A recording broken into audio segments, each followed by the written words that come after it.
Special meeting of the Monee Village Board for June 17th. The time is now 7:35. If you'll rise for the Pledge of Allegiance, please. Pledge allegiance to the flag of the United States of America and to the republic for which it stands, one nation, under God, indivisible, with liberty and justice for all.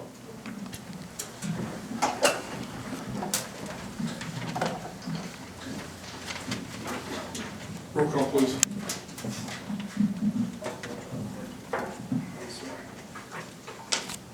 Trustee Gonzalez. Here. Here. Holston. He had a work thing that he was stuck at. Trustee Horn. Here. Pop. Here. And Racy. Present. At this point, we'll move to open the public agenda items only. Limit your comments to 3 minutes. Come to the podium, give your name and address. Just as a reminder, this is a special meeting. We're only allowed to discuss things that are specifically on the agenda. If it was a regular meeting, you can, we'd have another item on the bottom that would be pertaining to non-agenda items, but this is pertaining to agenda items only because it is a special meeting. Clear.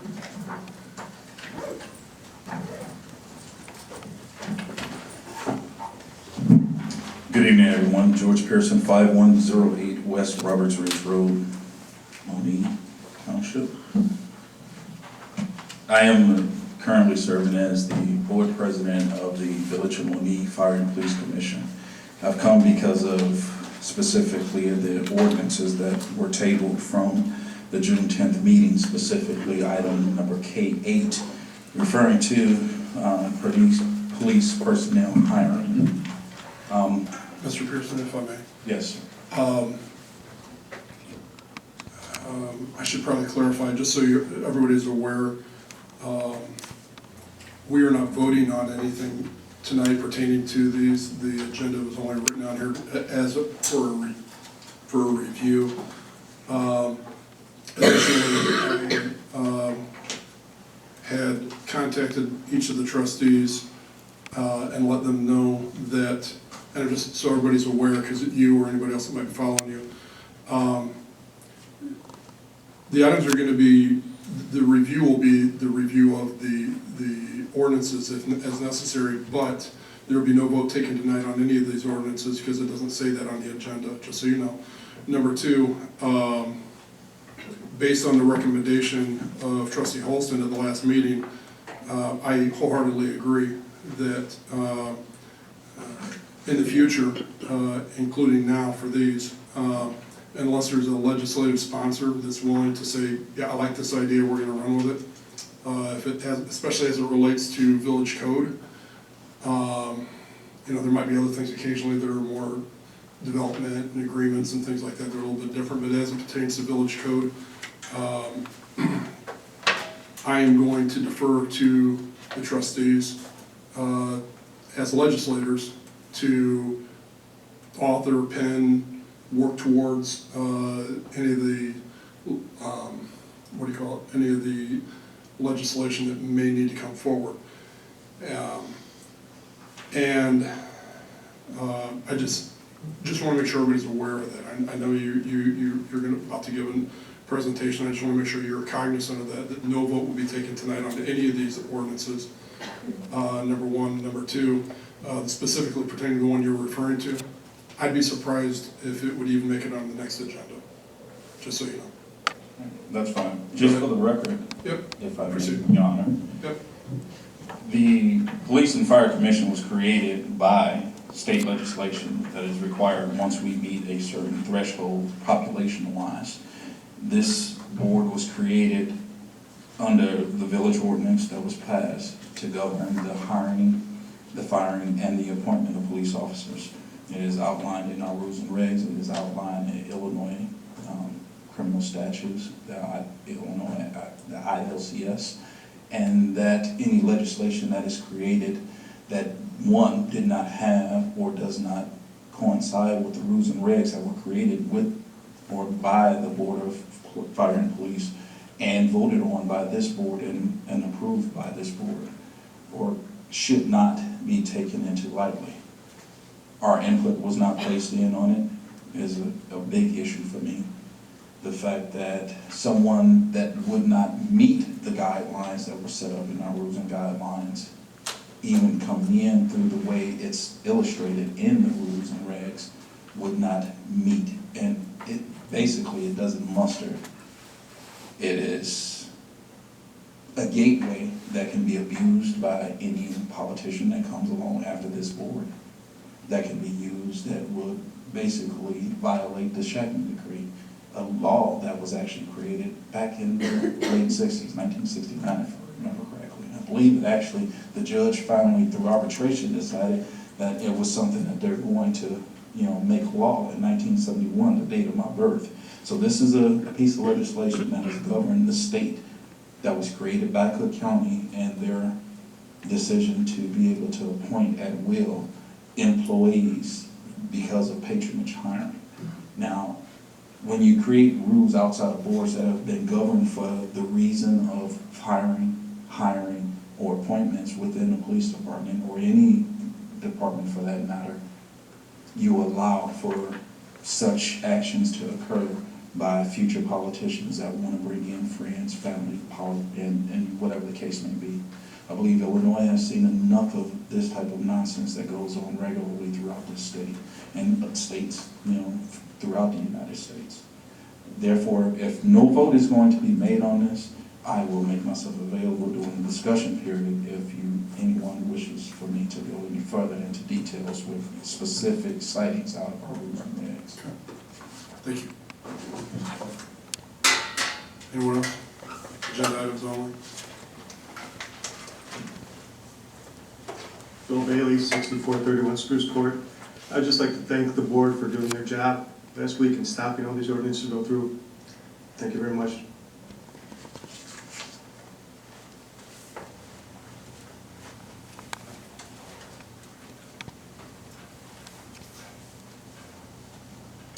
Hi, my name is Elizabeth Rakes. I am a property owner here in Monee and a business owner. I own 3 pieces of property and had intended to build a home here, which I have yet to do. I am here on behalf of the ordinances that are trying to be passed for the truck drivers. I just want to give you a little information that you might not be aware of. If the police start to target the truck drivers for increased fines and overweight fines and all of this nature that I was reading, and I do apologize because I haven't been able to get through that whole thing, but what I did skim over, I felt compelled to come here on behalf of them, because I think that it's not only business suicide, it's political suicide. These truck drivers feed our community. They go to the restaurants, they buy the fuel, they drink at the bars, everybody in this town, in my opinion, is employed, and what they're doing is servicing the truck drivers, basically. These drivers, you might not be aware of the fact that you might be under the impression that carriers pay these fines, and they don't. If a driver leaves a shipper, there's gauges inside his truck, and when he's trained to know whether he's overweight or not. And when a police officer pulls him over for an overweight fine, and if he has left that facility, the carrier, such as myself, I don't pay that fine, because the driver has been trained and he has gauges inside his truck to know not to leave there. Now, some shippers will put a total weight of maybe 42,500 pounds, but they didn't add the pallet weight. And half the time that driver don't even know he's overloaded if he's looking strictly at his paperwork. He thinks he's legal. And then you've got these massive increased fines when they're on the highways. I mean when they're on the certain streets, Court Street. These drivers follow GPS. Most of them are from out of town. I was on the phone with a driver yesterday that comes out of North Dakota, that comes into the Petro here. I met him here, and we were talking about this very thing. And I just want to say that drivers, just like police officers and the military, they all have their codes, they're brothers. Well, truck drivers have their codes too. They speak their own language. And I can promise you, if police officers start pinching them when they get off that exit, they're gonna pick up that mic from their vehicle and they're gonna say, hey, hand, don't pull off at 335 Monee, Manhattan, northbound, southbound 57, because you're gonna lose your whole week's pay. And eventually, you will have no business here. Okay. When I bought property here, I bought property because they said it was gonna be the next Naperville. I bought 4 pieces of property here. I wanna see the next Naperville. And I'm willing to do anything to help that happen. To generate money for our village, I get that, I understand that. I'm a business person. There are so many different ways that we can, together as a team, make that happen. And if you'd like me to sit down with you and give you some ideas that I think would work, I'd be more than happy to give you some time. But the truck drivers is the heart of our, not just this community, but of our country. Everything you're wearing, everything, the seats we're sitting in, you've touched them. They're never gonna fly planes, sail boats, or drive trains into warehouses. The earth is too congested. So I ask that you support our truck drivers and not hurt our truck drivers. And then the policemen too, I mean, they start, pinching truck drivers. Our police officers' lives are in danger every day with the way this society is going. You don't want to put them out there for stuff that's really unnecessary. We can make money in a different way. And that's how I feel. I mean. You said your name was Elizabeth. Rakis. How do you spell your last name? R-A-K-I-S. Got it. Thank you. I mean, them drivers, they support the Special Olympics. I mean, they do the cop on top, the tip a cop. I mean, without them, we would have nothing. And I would love, I'm gonna have my platform someday, hopefully sooner than later. And I hope to change the way people view truck drivers, because they don't give them the credit that's due. Because, Mayor, you wouldn't even be dressed. You wouldn't have that chair to sit in. I wouldn't be standing here with clothes on.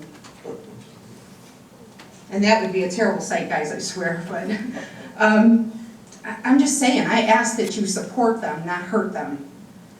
Because they get the tickets, they get the fines. The carriers don't pay that.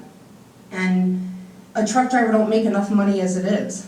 And so if anyone has any questions, I'll be more than happy to answer anything that I can. Thank you. I'm done.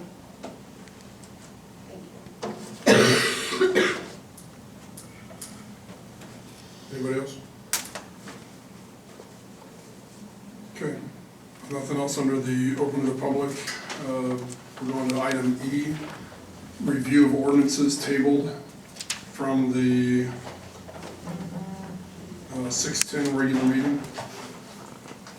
Just as a review, I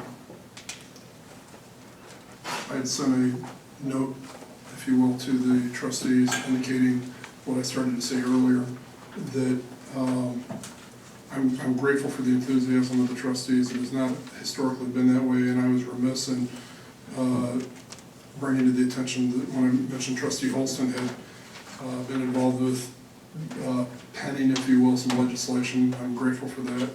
Trustee Gonzalez has as well, and I forgot that Trustee Razik had as well. But that's the rarity. That should be the norm.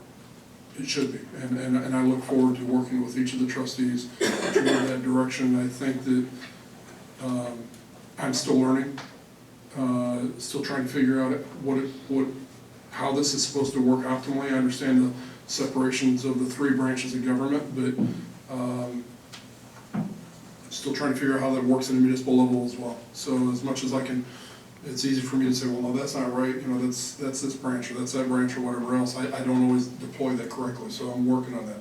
So I ask everybody to just be patient with me as I continue to improve how I serve the community as well. The first item, I believe, let me just make sure I got these here in front of me.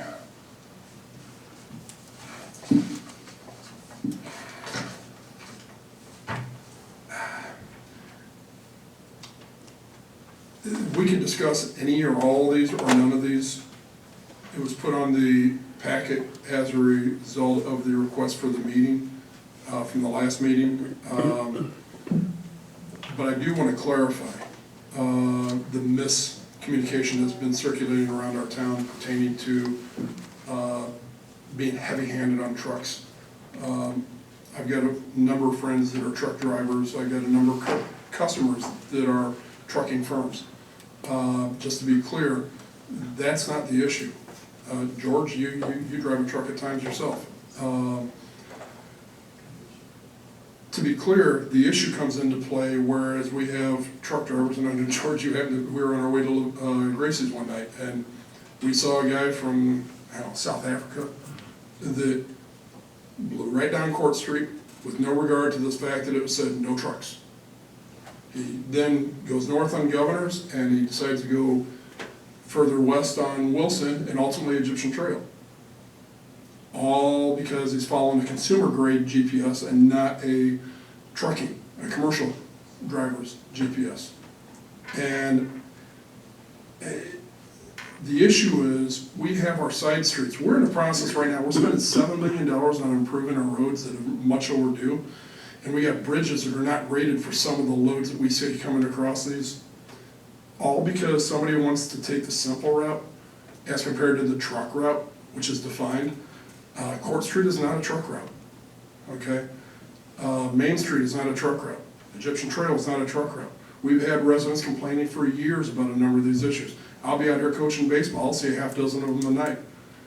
And we only have a certain number of cops that can even enforce that.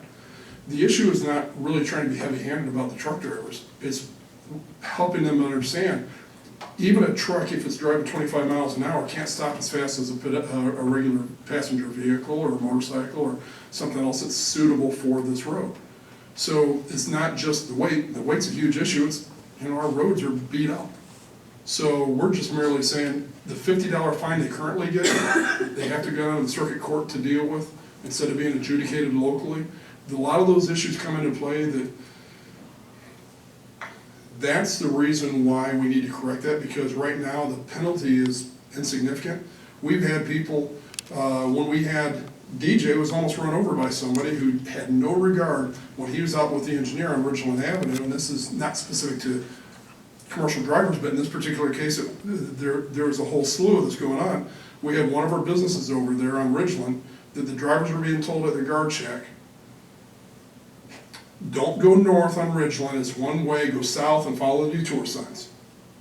And they basically had a flippant attitude and told the guys at the guard shack, listen, I'm going north unless they're gonna catch me.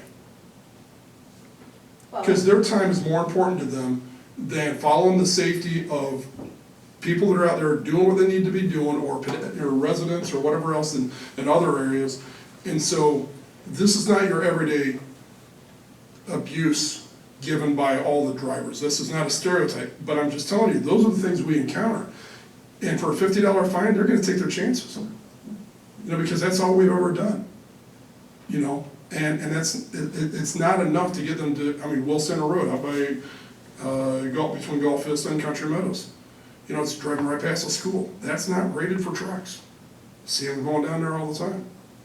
So. Well, can I say something? Sure. Yeah, I'm sorry. Because there was a couple things I did forget, but one of your police officers Stopped near my home, and we ended up striking up a conversation, and according to him, he was strictly for trucks. He was going to be a truck enforcer, is what he said to me. And in this process, if there's an ordinance that gets changed and it starts affecting their CSA report, we are 100,000 truck drivers short in the United States now. Every carrier is out there trying to recruit truck drivers. Now, back to the ones that are disobeying the law.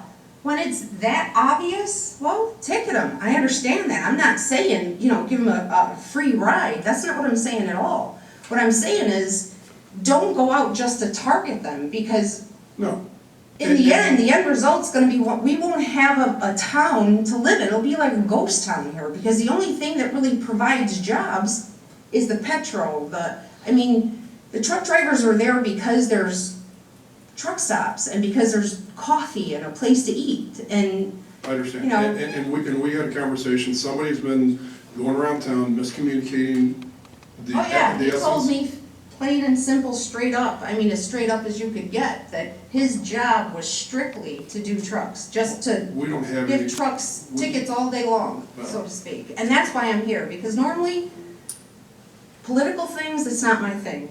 we don't. I don't do this. Chief, do we have anybody designated as a truck and law enforcement? Not specifically. Okay. Let's hope you never do, because, But I'll tell you right now, if the cops are sitting out on Court Street, or Main Street, or any of our other residential areas, and they see somebody who's a truck that's driving there, are they gonna be more attentive to that because of the impact potentially on the roads and the pedestrians and bicyclists and all the other kind of things in those areas? Absolutely. and I understand that. And if they're gonna, I mean, if they're gonna pick between, I'm not telling them how to do their job, but if they're gonna pick between a passenger vehicle and a commercial truck on a residential street that's in violation, I would hope that they put the focus where the most danger is likely. Is all I'm saying, whatever and that I may be, understand that. whatever But that may be. when this police officer was telling me this, I'm Well, the not gonna police name officer was names. mistaken. I'm not gonna name names, but when he's telling me this, I'm standing there as a citizen, and I'm thinking to myself, these guys just put signs out on the street, no parking. It's fine. And the moment that I moved those cars from that street and took it to the front, to the driveway, in 7 days, I had 4 attempts of a break-in in my house. Why the man continued, now I have cameras, but why the man continued to come back there, setting off an alarm 4 times is beyond me. But to me, I don't want that police officer out there writing tickets. I want him protecting me. That's what my tax money pays for. I don't want him writing a ticket on a truck or a car or anything. I want him available to come save me. That's what I want. Well, they have a very diverse set of responsibilities, and serving and protecting the community involves both on the street and off the street. So they have to balance that with the amount of manpower we provide them. Okay, So, thank you. thank you. But just so the rest of the board and the public is aware, the goal is not to be punitive or whatever else in that regard. It's merely to make sure that the penalties are appropriate enough to discourage people from abusing the rules. I mean, if there's not a penalty that's significant enough, then you're gonna keep taking your chances, and that's what they've been doing.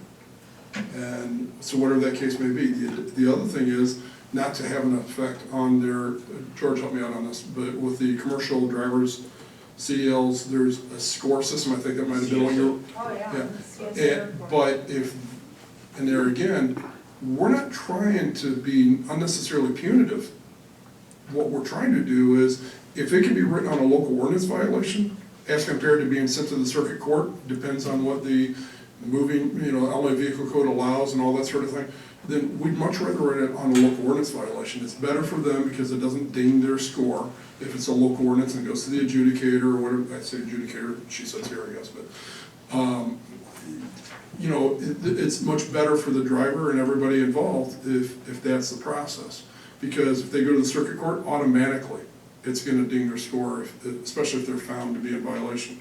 It's not looking unnecessarily for things, it's just merely identifying the fact these people are violating and damaging and doing whatever else, and it's just, there's been rumors, we had to address, Ruben and I had to address this afternoon, a couple of managers came in from Petro saying that a trustee or somebody came to Petro and was telling them that we're gonna be putting scales on the ramps on I-57 and all sorts of ridiculous stuff like that. We don't have jurisdiction to do that, even if we wanted to, which we don't want to, Well, I did hear that directly from the truck cop, so to speak.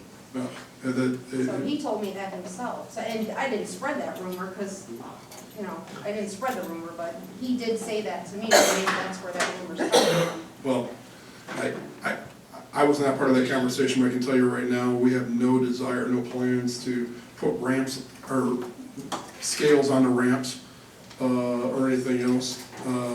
Is it prudent for us to have our own set of scales? Probably. There's relevance in that. More likely than not, without a set of scales, our officers would write a vehicle based on its GVR, gross vehicle registered weight, which is going to be a lot more gracious than actually having to take time out of their schedule, take them down to the weigh station on 57 and slow them down, slow us down, everything else. If they're in violation of a weight without the scales, we can just merely write them based on the registered empty weight of the vehicle. And I'm just saying, that's another possibility. Yeah, I think you might find that to be a little difficult because each trailer and tractor weighs different. I mean, you can have a reefer unit and that can add, you know, pounds to the trailer itself. Does it not have a manufacturer's listed weight for the vehicle direct?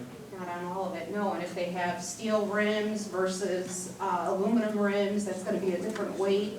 If they have. But in any case, it would still be less than actually taking time out of there and taking them down to a set of scales. So if we had scales, we'd be able to assess them based on exact weight. They would probably fight you in court.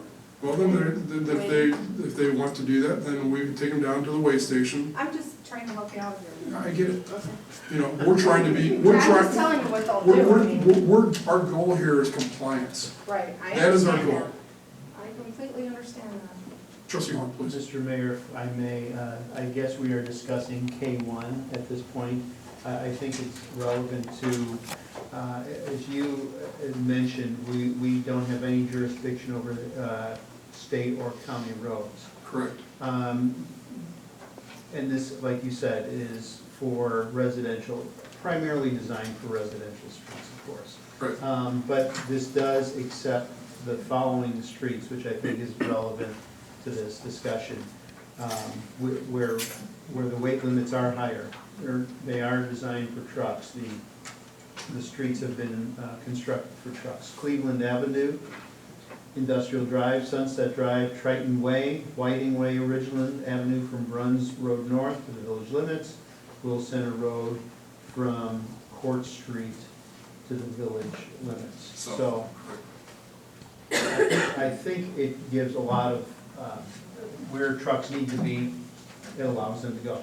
Right, and as you indicated, the roads we have no weight oversight in would be interstate or county roads. So if you got Governor's Highway, Route 50, Monee Manhattan Road, I-57 obviously, but those are all 80,000 pound roads. We have no ability to even regulate additional weight restrictions on the roads. The roads are not ours. These other roads that we're talking about, we're actually looking at trying to find ways of also enhancing those roadways within the next, ideally, what DJ, was it 2 years or 3 years? Having Cleveland extended all the way down to industrial, trying to enhance our commercial truck traffic routes and everything else. And when we were talking to the gentleman from Petro today, they were thrilled because of what we're trying to do. In spite of what they'd heard and based on misinformation,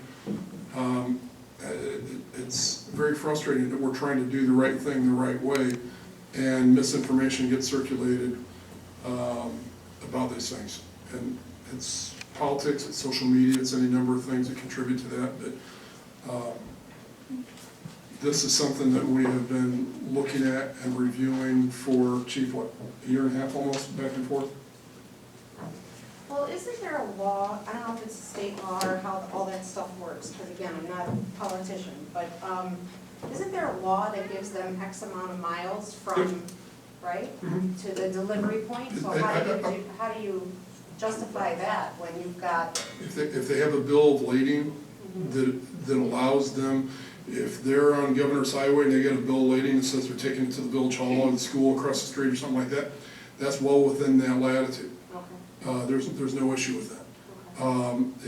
The thing we would try to expect a little bit of respect on, I guess, would be is if it's an extremely heavy load, even though they have a bill of lading, I don't know how you communicate this effectively, but if our bridges are only rated a certain amount, we sure as heck don't want people hauling these, you see these low boys with 6 4, 5, 6, whatever extra axles on the back end.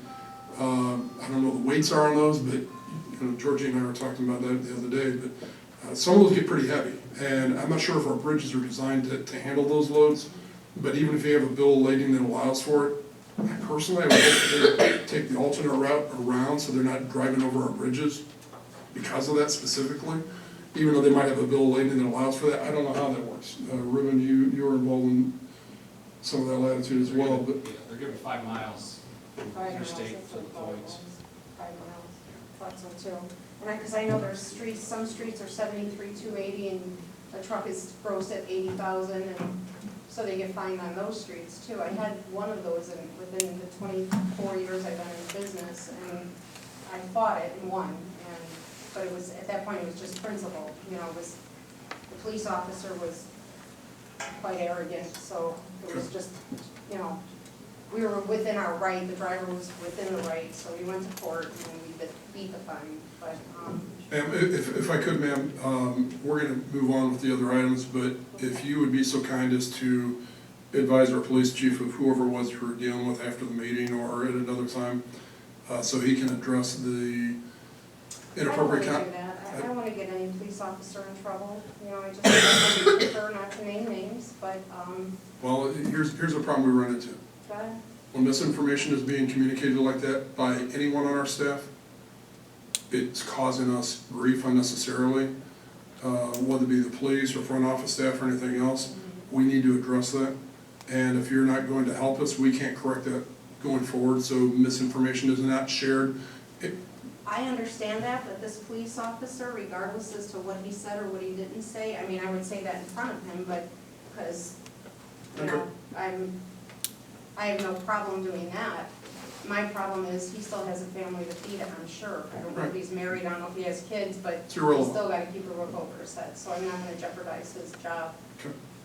I just don't want to address the personnel matters here, but if you would be so kind as to talk to our chief so he can deal with it as tactfully as necessary, I'd be grateful. Thank you. You're welcome. Trustee Horn, do you want to proceed with what you're? Mr. Mayor, I'd like to move that we accept,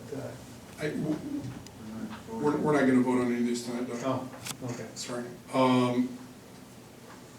Would you like to have it noted that you'd like to sponsor this for the next meeting Yeah, now? that'd be fine.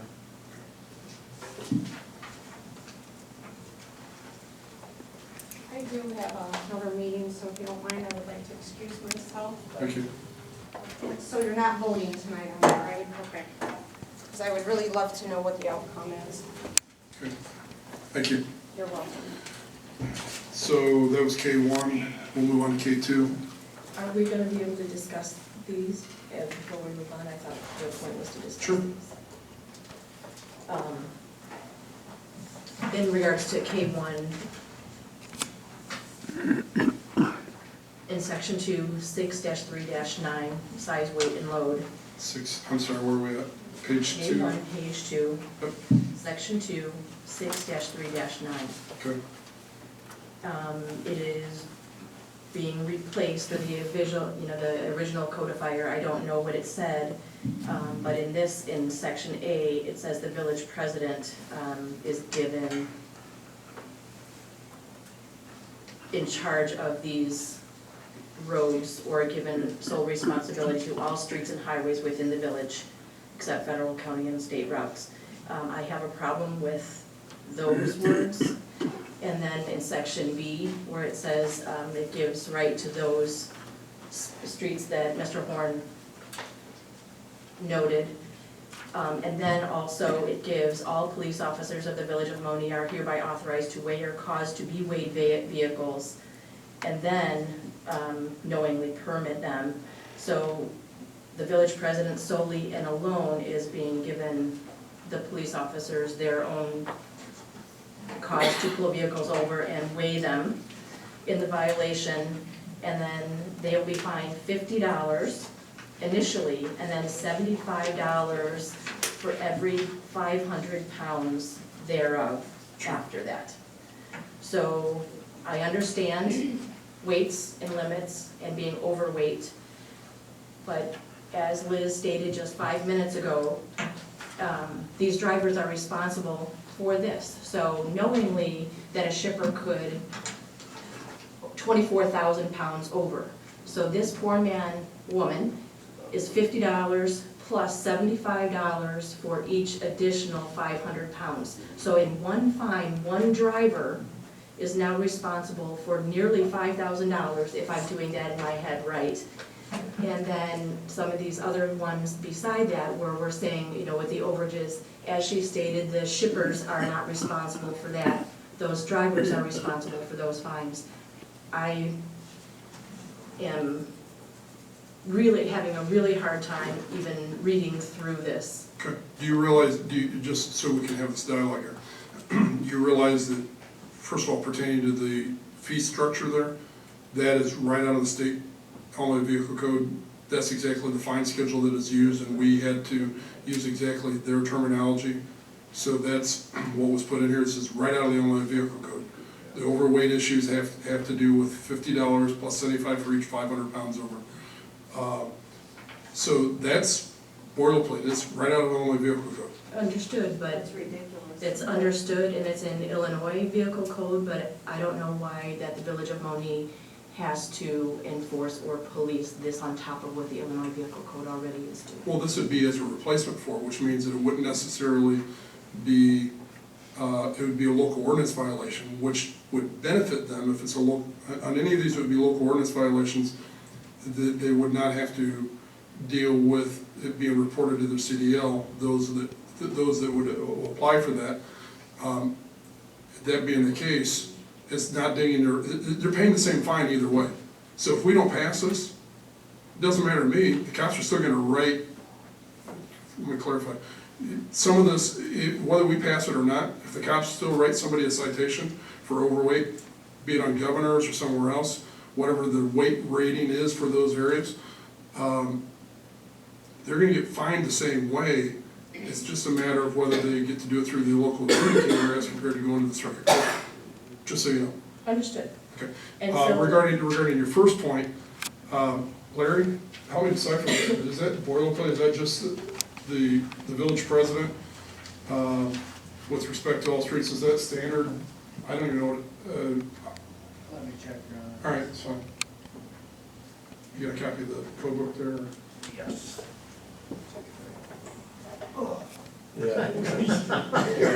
so, Bear with it. so in the It's getting lab, thicker. the lab that I've read that gives, you know, in several of the other ordinances, it says the village president and the board of trustees. This is the only one that says village president and then all police officers. So nowhere in here does it say that the police chief has any jurisdiction over any of this, and that's where I think there's something very clearly missing. Well, in this particular one, if I understand correctly, this is the one that actually defines the weights, which has nothing to do with the police chief itself. It has really more to do with public works, defining the weights for the roads. But it is Larry, help me out on this. I'm just. If I may, Your Honor, the initial ordinance, which was done, adopted back in 1995, it did indicate the village president with respect to all streets. So the wording on that part wasn't changed. So that's been in effect since 15 years. It could have been before that, but this one's at least since 1995. So the preambles or the amendments that were made were in B, identifying the streets, and then C.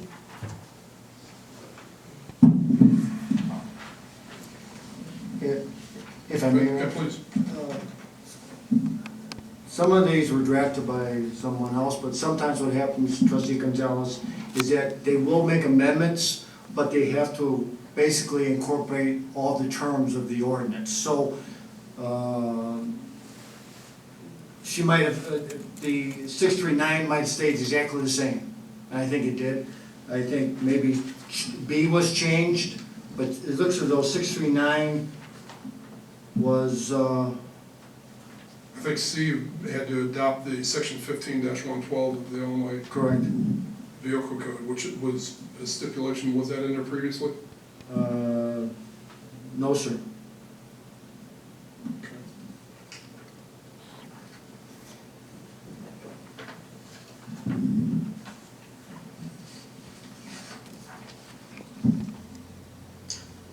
Yeah, if I may. Please. Maybe as a point for clarification for the board's sake, what can be done, if it's okay with the mayor and the board, is possibly go over the ordinance and highlight the changes compared to the previous 1995 or 2000, so we know, have a better idea of what has been amended. Just a thought. And even with you marking those things, I'm tending to agree with Trustee. Thank you, got a promotion. Welcome, Minister. About the word village president without putting in others. I understand, but Just because it's there in 95 doesn't necessarily mean that's the way it ought to be. It matters not to me. I know.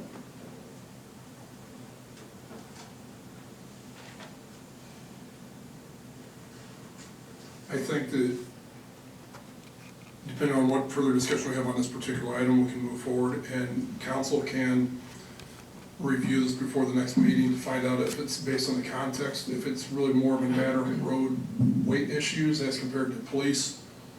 And that may be the case. yes, sir. That would be the reason why that different than perhaps some of the other ones where there are more police penalties, fines, and things of that sort on some of the other ones. It matters not to me, Larry, one way or the other. But if you want to review that and just consider presenting a possible amendment on that, if that's the case. I'd like to see a review on section B though, also in respect of what our other villages, cities, towns in our area, Sure. are they adopting the same thing as we are attempting to adopt here? Some of them have had it for quite some time. Right. And that's part of the reason why this was being addressed, but that's fine. I'm just saying that if we're excessive compared to others, that would obviously influence Well, by. and Trustee Pop, you bring up a good point. The function of legislative action here would be that for the trustees that are interested or involved and all that sort of thing, before, against, whatever the case may be, do some research. I mean, are you asking staff to, if we're going to adjust to trustees being the legislators that you guys are, how much do we continue to put back on staff to do all the research for it? I mean, if you guys want to do that research and gather that information, that's great. I think it's a good idea. But a lot of times we put into this, I could ask the attorney, the adjudicator is also an attorney. She was involved in a handful of these because they affect the function of the adjudicator's position here. As far as the way that works, we could ask her if she knows off the top of her head, other communities. Well, I just think it would be much easier for officials of the village. Right, I'm not disputing that. Well, they know in the other communities who to call Right, immediately and get an answer. that's fine. I'm just trying to, I'm still trying to feel this out going forward, how we want to deal with this. So, I understand. it's fine, we can try to find some of that out. Larry? Yes, sir. Can you review with Jacqueline to some samples, or what some of the other towns are that she knows of that were used as because I think this is a template. I believe so. It's pretty standard, but just find out if she knows some of the other towns that. Yes, sir. Anything else on K1? Okay. K2?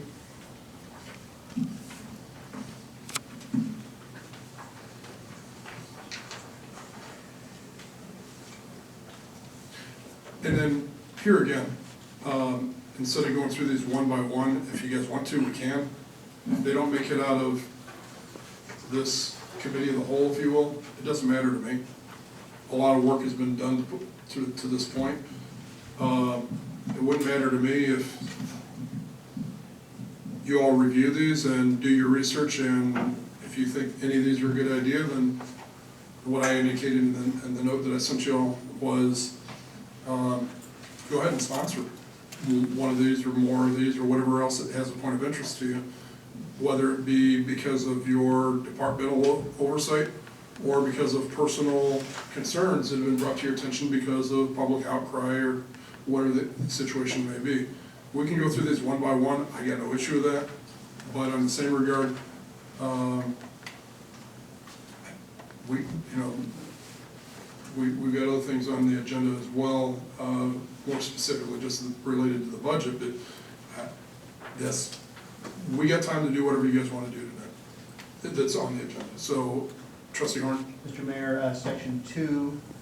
This is item K2? This is K2, section 2. Weight limitations, it looks like this is just bringing this in compliance with Illinois state statutes. Yeah, I believe so. And I believe K1 and K2 kind of go hand in hand as far as their function, is that correct, Larry? So that being said, K1 was very specific to 5 separate streets that are designated truck routes. This one very specifically says, in section A, on non-designated highways, the gross weight of vehicles. So this just includes the rest of the streets that are not included in K1. Non-designated highways would be all those that, correct. So again, a driver could be fined first $50 and then $75 in addition to that nearly $5,000 plus an additional $1,500 or up to 5,000 pounds overweight. And let's please remember to put this in context of what streets we're talking about. We're talking about Polk, we're talking about Daffodil, we're talking about Court Street, we're talking about, not a Governor, I'm looking where everybody lives here. Anthony Governors is not part of this, you know. Jim, the streets in your area, we don't manage those, so we don't have any jurisdiction over those. So, but we're talking about primarily the residential areas. And so if somebody is overweight, violating the no truck sign, clearly posted, that's where these would come into play. So that's what this is regarding. Not just somebody who incidentally happens to be driving down Governors or Monee Manhattan Road or on their industrial areas or stuff like that. That's not what this is referring to. This is the non-designated highways. These are our local streets that are not intended for truck traffic. If you got somebody coming in and driving a truck and they're not supposed to be, they don't have a bill lading, dropping off a refrigerator for a bill or whatever else, you know what I'm saying? You know, then they're deliberately ignoring posted signs. And frankly, penalties go with it. Now, it's an issue of safety and it's also an issue of protecting the investment of the $7 million we're spending on roads over the next 3 years. So, draw that out any way you want to, but yeah, the penalties are high, but they're consistent with the state guidelines. So. Larry, do you know if we have the statutes now or fines similar to this now, or what it's being changed to or from? $50 right now, period. I believe the mayor's correct. The right chief? Yes. Which is hardly a discouragement.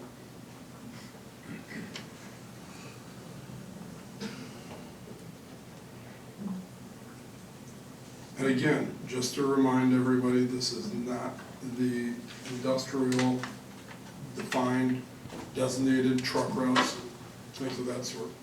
We're not intervening, interfering, doing anything in those areas. This has to do with our primarily residential areas.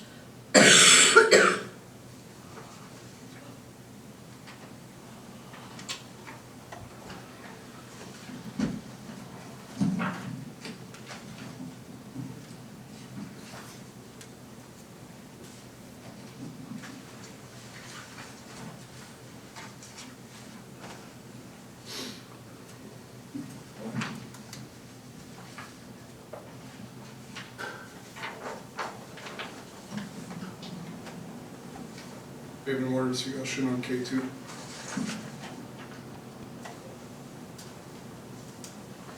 you repeat that? Do we have anything else on K2?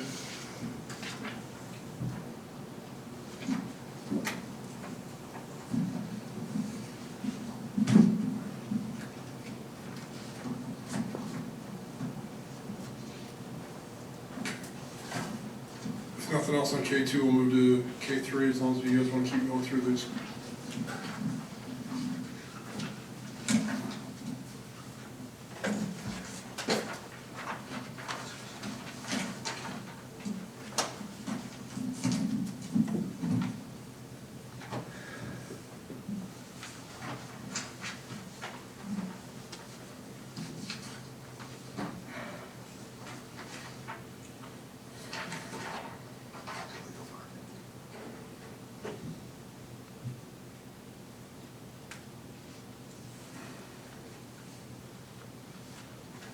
Do you know what the verbiage is being changed from the 613? Title 6, Chapter 1, Section 3. A lot of this has to do with the simplification, as Larry's indicated in the past in some of our meetings when we've been addressing this direction we were trying to go towards over the last, Larry, what's it been, 18 months? Yes, sir. It was an exhaustive endeavor, if you will, to find every reference to a penalty, fine, fee, whatever the case may be.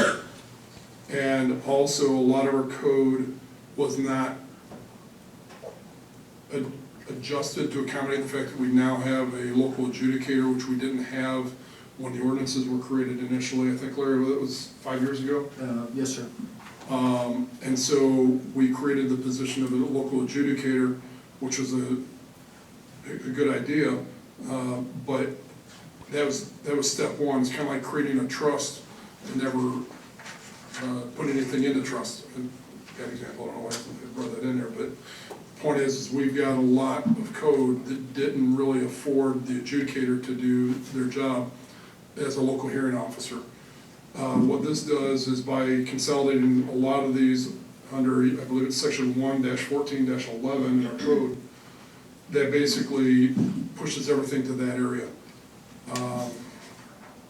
So you'll see a number of these will reference under the fee and fine schedules, it'll reference 1-14-11, which basically gives the local hearing officer quite a bit more latitude in being gracious and accommodating people that are not necessarily repeat violators of this or that or whatever else. They may have a reasonable basis for one violation or another. So that brings it before the adjudicator, where, if necessary, the fines can be waived. The fines can be set based on not to exceed state regulated limits. The most that any local ordinance, Larry, help me out, basically any local ordinance violation of sorts, there's a few exceptions, would be $750. That's not the goal. The reality is to make sure that there's some humanity left in the process.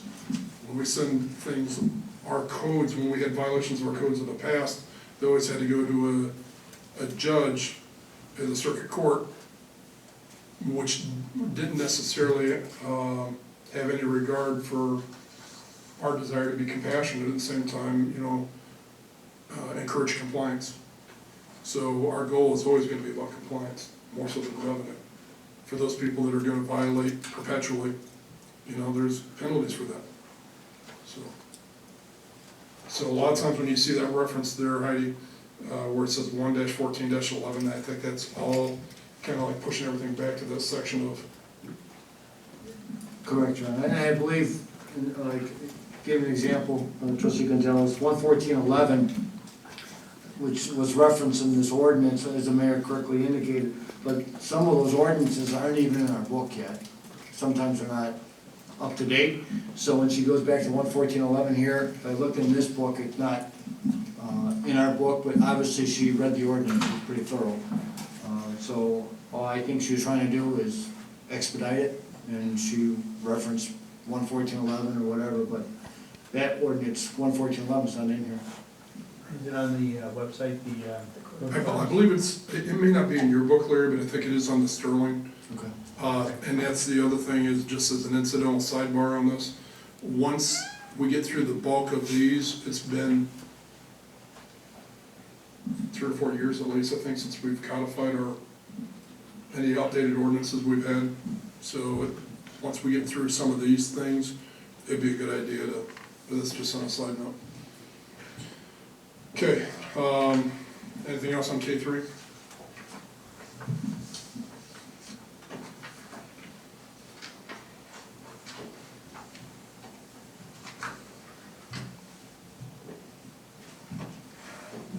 Okay, K4? I had a question. The minimum, On K4? yeah, Okay. minimum maximum fines, looks like they go from anywhere from $75 to $750. Okay. What does that, what was that previously? Do we know? The fines, what were they Was it previously? before Larry 50? I think $50 was the minimum. No, what was the maximum? So Paid it- after hearing date? If I recall correctly, I believe it was, and I don't think we ever enforced it, but I believe it was $500. But $750 is, Statute. yeah, by statute, a village is allowed to go that high, per day, by the way. Every Well, day. it depends on the type of violation.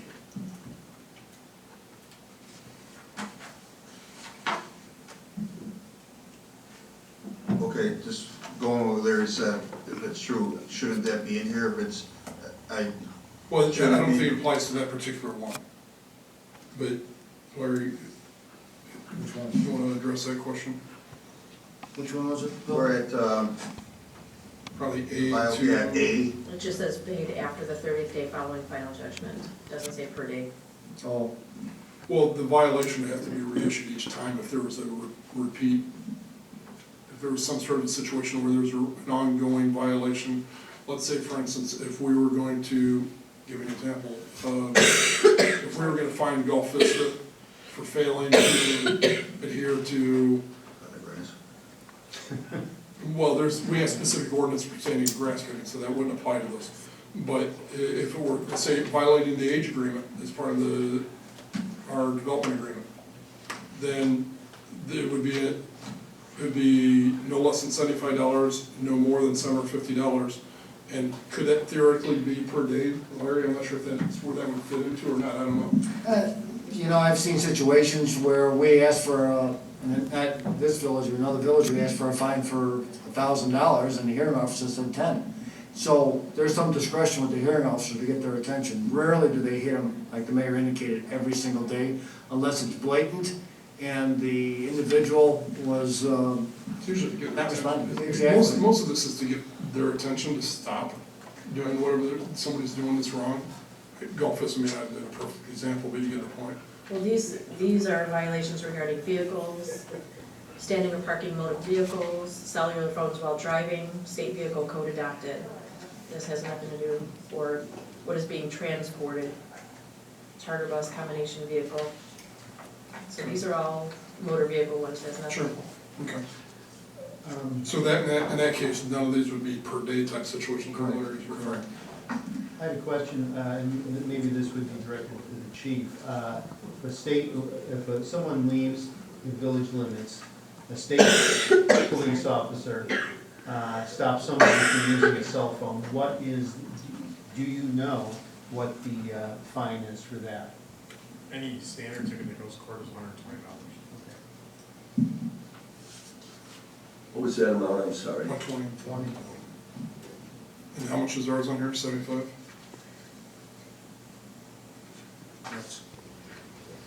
So this one also, this kind of lumps in a bunch of all of the other ones all together. And I just want to be very clear that these are standalone and can't be citations issued again and again. Because again, there's non-designated highway weight limitations, size, weight, and load, CDL, school bus, charter bus fines, and then it goes into the civil penalties, you know, 53-2 all the way to 53-27, which What are, page are you on, sorry?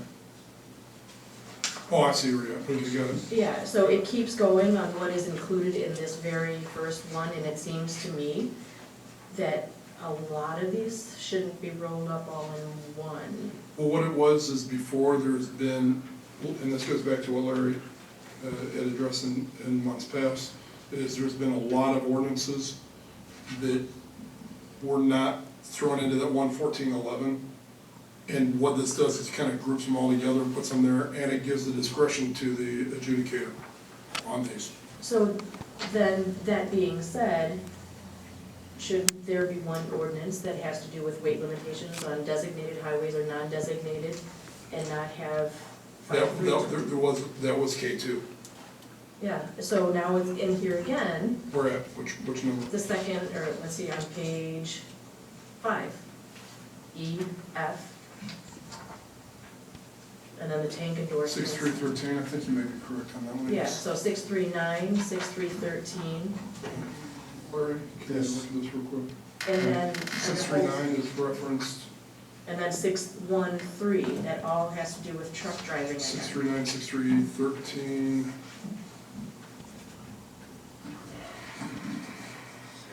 I know I'm harping on this stuff, but if we're gonna do this and we're gonna do it right, we should probably, I agree, I just wanna clarify that it's not 3 separate citations that could be issued to one. No, this is all referencing it actually appears to be somewhat redundant here, Larry, but it might be for a reason. No. And you remember that these were being put in a particular order, that they were being adopted, but I think item E and F Yes, sir. appear to be redundant with the Yeah. I believe it's- K2, correct. All right. So, as long as they say the same thing, it's not a problem, but I'm not sure why it would specifically, I think this, I did, you know, I believe what you wanted to do is just make sure it's like, it's identical, so it's not, you know, there's no discretion from her standpoint in that respect. I think she probably just wanted to make sure it was in there. There's no difference in fines, they're identical as to the previous ordinance. for instance, in section F where it references 6313, Larry, I believe if I recall correctly, the state code or the mechanism for us to utilize these things requires that specific table to be inserted for us to adopt this. Correct. And that might be the reason why she was somewhat redundant in providing that. Then I would say we don't need K2. So if have the table in there already, we probably don't need to do 2 separate. Well, this is a re-summary here. There's things in K2 that are addressed separately. Larry? If I may, I'll let you, if you want to review with Jacqueline and make sure that if it's unnecessarily in there, then the two of you work that out and it can be readdressed or represented later on. yes, sir. And if I may, this was part of the mayor's been talking about it for a while. This is part of the problem, because you can go from one section of the ordinance or the village code and refer to another, and you'll find discrepancies, and that took place probably 15, 20 years ago. So I believe what was happening here is you just want to be consistent. But you can go, an example of trespass. Trespass might, under this code versus another section of the code, might be different. So I think she just wants to make it uniform. And that's not uncommon. A lot of village codes have discrepancies, and I think she The just wants state could do for that matter. all over, correct? Yeah. Okay. So you'll review that. With her, yes. This one is just very muddy, because then it goes into the criminal, police regulations, then property maintenance, which I don't know why that should be policing and not code enforcement anyway. It's combined. Yeah, so, Well, that's because anybody who is a police officer or code enforcement have the ability to do certain things. And because the P tickets are actually what we write our code violations on.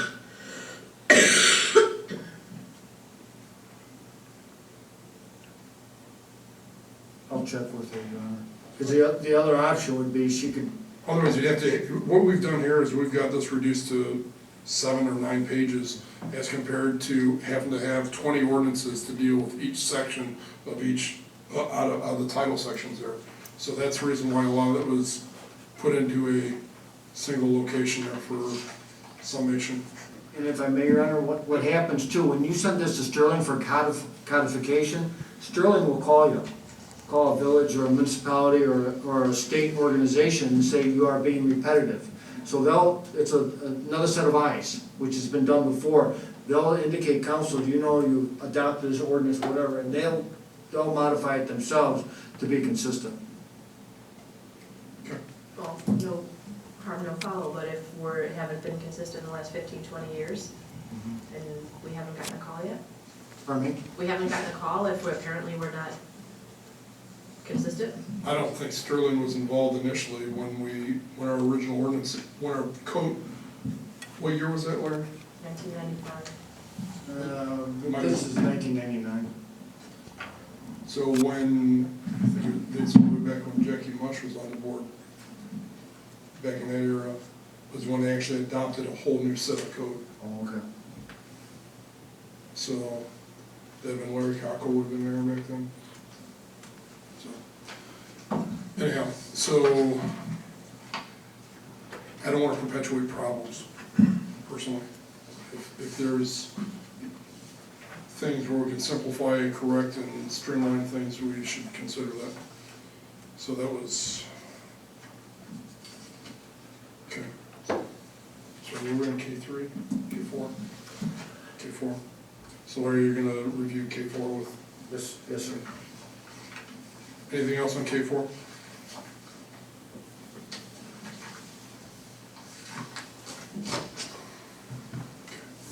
K5.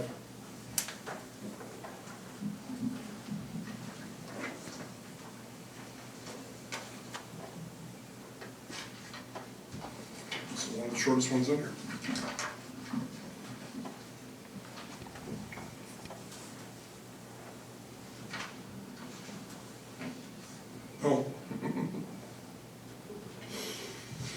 Oh. You want to address that, Larry? Yes, sir, I did this ordinance, so I'm familiar with this one. This, I guess we had a situation with animals. We're just asking the owner to clean up immediately, as opposed to, you know what? As compared to having our public works have to clean up. I think I just put in there immediately, and it could be liable for costs that we incur, but that's, every village has got that, Should have something. you know. A lot of them have those posts with the bags, so give people a reminder to pick it up. Well, this is not just necessarily your home pets. Let's say domestic animal or pet. Well, domestic animal will include equestrian. So, It's fertilizer, man. okay. People aren't thrilled when they have to step over that stuff when they're going to the post office.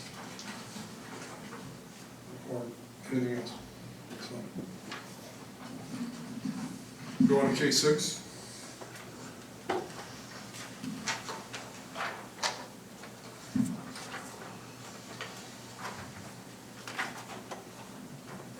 This more clearly addresses the fact that we've had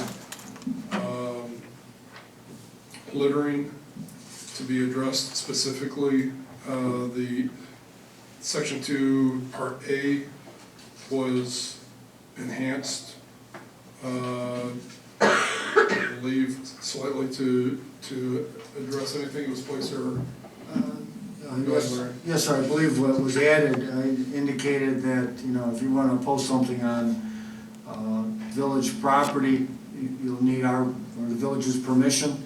And obviously with private property, that individual's still got to comply with the village code pertaining to whether you need a permit or size or regulation. We just want to make it a little more specific compared to other villages. You got people that are putting signs on utility poles and things of that sort, and we have very little means of enforcing that. I believe it's state law prohibits that, Yes. but again, this puts it in the hand of the local adjudicator if you have that available to you. So like lost and found dogs or kitties or goats or what have you. Goats. There was a lost goat on one of them, no kidding, on one of the poles. That is where somebody's gonna have to come here and ask permission to put lost pet things up. for Well, yeah, for because reasons. what we've had problems with, quite honestly, Superintendent Crizel could attest to this. Hot tub for sale? Yeah, we've had a lot of those. We've had, people have had a lost dog and they use duct tape on our stop signs. And the duct tape, because of the rain or the heat or whatever else, doesn't come off, and now we have damage to our property. We've had duct tape attached to, and I use duct tape as an example, but on the utility poles are nice polished aluminum utility poles, and they got these things that never come off because duct tape, when it gets weathered, and they should not be posting those things on there. You know, there's a right way to do things, and that's not it. So, yeah, that would be a violation. So, Is there an ordinance like that on the books right now?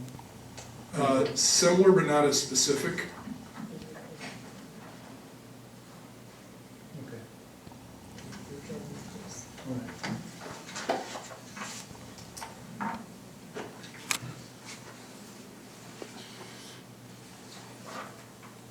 Okay, 7.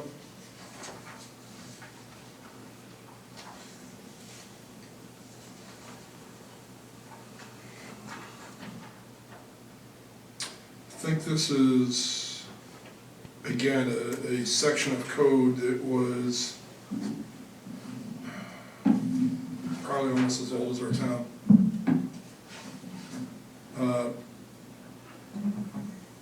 I'm saying with a little bit of humor. There are some things in our code,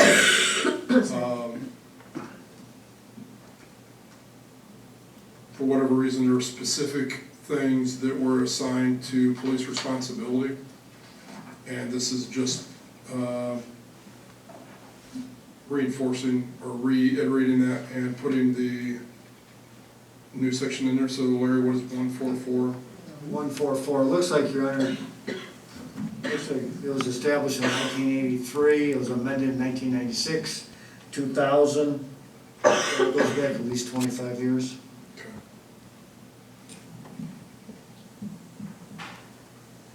And we've kind of grown as a community, well, kind of. We were less than 1,000 people in 1983. 999, I think it was.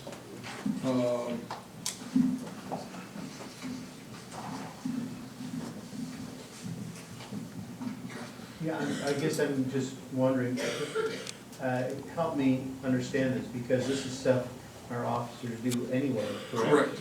Correct. We didn't want to, Larry, how do I figure this out? We didn't want to remove their ability to do these things, but they were on the books as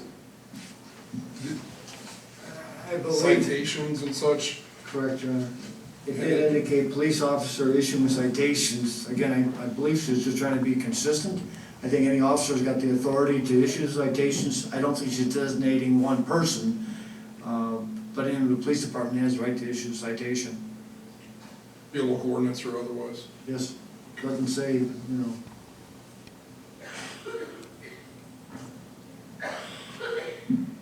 So this is just codifying what's already in place? I think it's, let's see here. I think she added littering, which would be subsection E.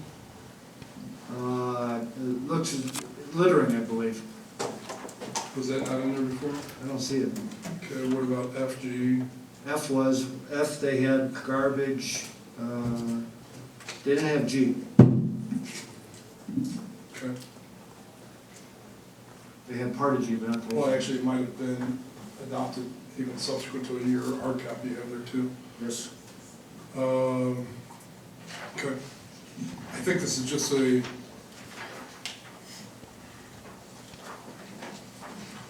hey Larry, on this, Pardon? on this, could you verify that, I think what may have been removed, or you got what you put there, you got section 144 and you got sub paragraph 1, if you will, paragraph 2. Is there something in there where it removes the citations about the fines themselves? Refer to the regular, that other section? I think that was the intention, was to clarify these and then remove the specific fine structure that may have been associated with that time in that section, Okay. in order to put it into the, what is it, 11? 11411? Yeah, I believe so. All right. So 11411. So can we verify that? Yes, sir. Okay, I believe that's just to bring that into line with everything else. Sure, that was K. 7. Where did my K go? Oh. I threw that one out.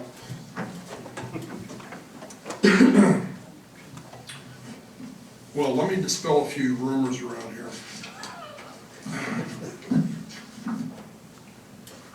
The goal here, and while, Larry, you know as well as I do, that typically when we've done appointments or things of that sort, or promotions of some sort, it usually is, the boilerplate is with the recommendation of the mayor, with consent of the whole board. That's kind of the boilerplate on those things.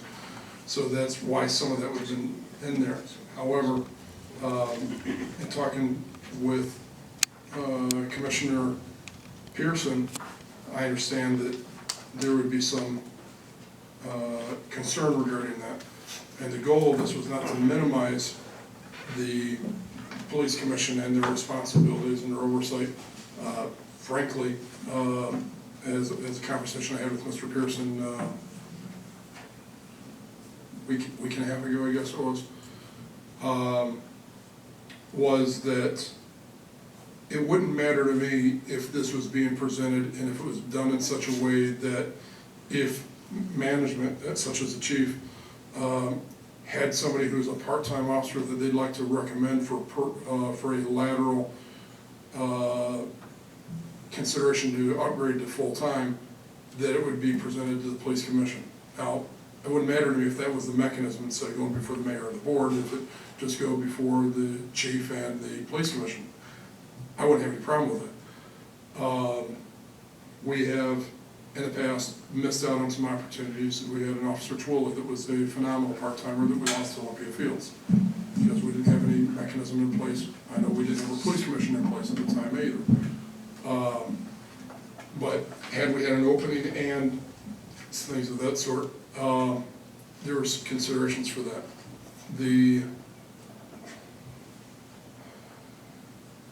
I've also, subsequent to talking to Mr. Pearson, I've talked to the other two police commissioners as well, and they've indicated that they understand the relevance of allowing somebody who's proven themselves as part-time to be considered for full-time, because you've already invested a certain amount in them. But they're, again, going to Mr. Pearson's comment, that they have to adhere to all the other eligibility requirements. It's fine. Now, I've also had other conversations with others, and frankly, as far as I'm concerned, I just wanted to make sure that we didn't have a situation where we lost somebody we really wanted because they didn't test as well. I think I discussed this last time.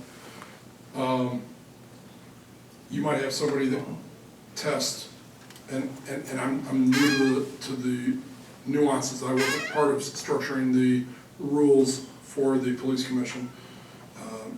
But from what I understand, the process requires 30% of it's oral. Others has to do with physical testing and some other variables. They have to meet the psychological testing. There's any number of issues that are at play there. I wouldn't expect anybody to be promoted from part-time to full-time if they couldn't pass all those anyhow. This would merely mean that if somebody didn't test as well, I wouldn't want to see anybody adjust their oral points just because they knew them and taint the oral or any other aspect of the pure testing process. If I But, may. no, hold on, yeah. However, all that being said, it's not that important to me. And, again, just with the rest of these, we're presenting these. If nobody wants to sponsor any of these, I'm not gonna bring it up again. So, just so y'all are aware of that. So, while it started off as a good idea, needed some tweaking, but it may never see a vote if nobody wants to be a part of sponsoring it, and I'm fine with that too. My goal was merely to recognize what we've done in other departments, and I understand there's nuances that are specific to the police commission, so the police department doesn't become a political hack environment. I fully understand that, and I'm glad that there's that mechanism in place. But this was the same way I illustrated last week that our public works superintendent started off as a part-time mechanic, and within 3, 4, 5 years became our superintendent of the entire department. You know, it's good to be able to promote those people that you've identified. You got a good positive work ethic, they get along well with everybody else, they're doing their job, all those kind of things. Those are important variables. As long as they test well, I wouldn't have any problem with this as well, but the testing is one aspect of their ability to deliver, that's all. So if anybody else has any discussion on that, otherwise we'll go to the next item. I would just like to ask Mr. Pearson one question. Lines 13 and 14 on page 2. It says that whereas the Florida Police Commission is charged with appointing, promoting, and discipline of all members of the police department. So your responsibility is to, am I correct, hire part-time and? No, full-time. Not part-time, full-time. Only full-time, Not part-time. only full-time Where do part-time come from? chief. Chief. Actually, if I may, within both the regulations and as well as municipal code, there is a section in there, depending on what divisions of it that you've adopted. And a review of our rules, there is a specific section, section 5, within that the municipal code would have to be amended and adopted by this board in order to keep, because the way the rules and regs are written now currently, Trustee Pop, is that we are to hire for all vacancies in there to alleviate any appointments. And in fact, it says to make all appointments, and that would include both full and part-time positions. We also, in our rules and regs, included section 2, to include a secondary list for lateral hires for those who have passed and are full-time officers with another department, as in Officer Twilley's position, that or had already passed, because there are two different guidelines that regulate a part-time and a full-time police officer.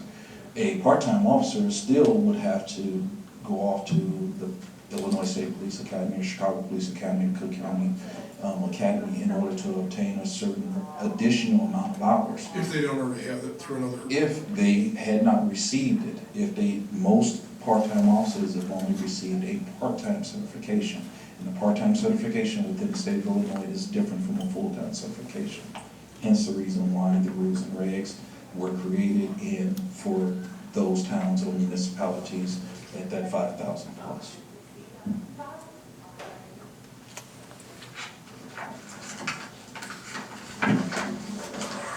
And just so you know, I don't have any problem with the police commission being involved in helping to recruit the part-timers, whether the ordinance stipulates that or not. I think it's a great idea, since you're going through and dealing with identifying people for full-time positions. Makes it a little bit easier for the chief. But I'm not real sure, and Larry, maybe you can review the way we adopted that, just so clarification. They could do if we asked them to, but if, I need clarification on, because I know like chief, a deputy chief, or part-timers, I thought was not part of the regular patrol. Sworn. Correct. But the rules and regulations you're talking about, Mr. Pearson, pertain to the police commission, right? Okay. Yeah, but I didn't think that, go ahead. If the village board, during their consent of and approval of our rules and regs, either included or omitted it. In this case, it doesn't stipulate one way or the other, and that's why I said an amendment needs to be done one way or the other, even in that to cover this village for that occasion. Hence, because the existence of the secondary list as well as the first original eligibility list puts us in a conflict for that.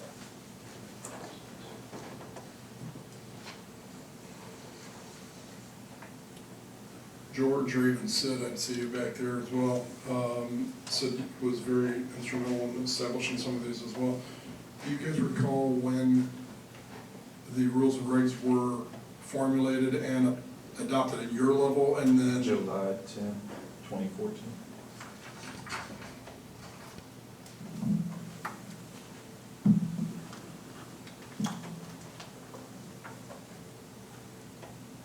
Originally adopted April 2nd, 2014, revised and published July 10th, 2014. Larry, were we required to, is that sort of like the planning and zoning and stuff like that? Were we required to also adopt that as part of one of our ordinances? I'll check, Mayor, but they're supposed to be like an independent board. I know, but I didn't know if that was, almost like a lot of times things happen at P and Z and they get bumped up to us. And so that, because I'm looking at the ordinance list here, and I just want to clarify your point there. So we've got, in some of these ordinances, Title 4, Chapter 2, Section 3, it's hard for me to know what they are, but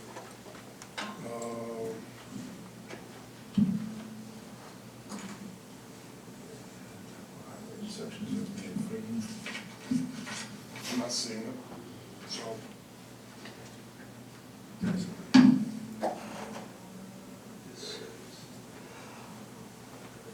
So Larry, if we can just find out, clarify with the council for police commission as well and verify that. I'll talk to Brian. Okay. So you're gonna, just so I'm on the same page here, so Larry, you're gonna review with the police commission council regarding, do they have, they've got latitude if we extend it for part-time, but specifically I thought it was for full-time, but so we need to clarify that. And also, did we need to adopt by ordinance the specific rules and regs so that's incorporated in our village code? Just that one clause though, whether you are to help with the part-time and or full-time, we just have to include that, is that what you're saying? Full-time, part-time, the adoption of the first and secondary list, if you guys have not adopted those rules and regs, and as well as in that Illinois, in that ILCS section, it even stipulates the hiring of a police chief. And because again, this is home rule. So again, with the president and the board's advice and consent. The police chief, can you repeat that? Yes, sir.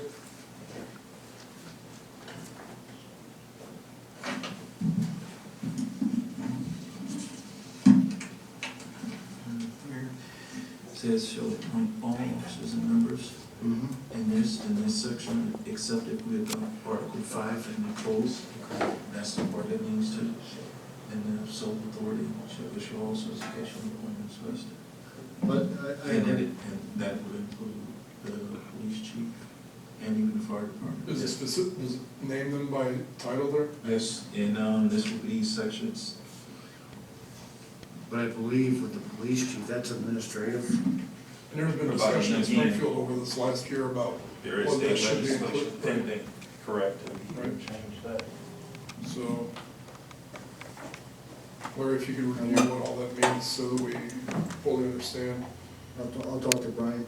I would assume it applies to your full-time patrol, investigations, sergeants, for your promotions and things of that sort. But I would assume that the chief and the deputy chief and your part-timers would be. To me, that would be administrative. Correct. And, Okay. that's what the advice, the mayor would make that appointment, because that's administrative as opposed to rank and file. Right, and we've always had we've always had the position that part-timers in any department or on the latitude of the department head.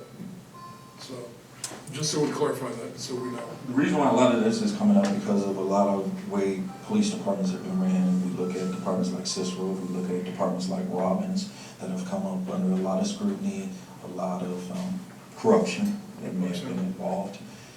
The reason why the state legislation, the General Assembly is taking up a lot of this is because of that, to take it out of the hands of appointments by the politician and put it into an independent board to make those decisions, again, with the advice and consent of the governing board, which would be you guys. Okay, thank you, Jordan.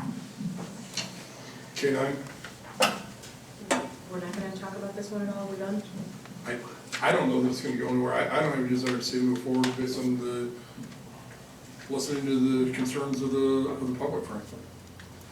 The only thing I want to do, Mayor, with your Well, permission. you're still gonna follow up on those Yeah, questions, fine. of course. Correct. Right. Is that what you're? Yes, sir. Yeah, that's fine. I don't know if you'll have that by next week or not, so if not, just the following, just let us know, we'll put on the, it's not voting on those things necessarily unless we need to. Yes, sir. So, okay. K-9, They're laughing Can you go over what the background on this one is, Mr. Mayor? I believe this is merely, you'll notice there's only one section in here. And I believe 3.3.20 has to do with the, yeah, there's really basically only one section in here at all. And that has to do with specifically adopting 235 ILCS 5/1, et cetera. I think it's just making sure we're compliant with the current state code for liquor control.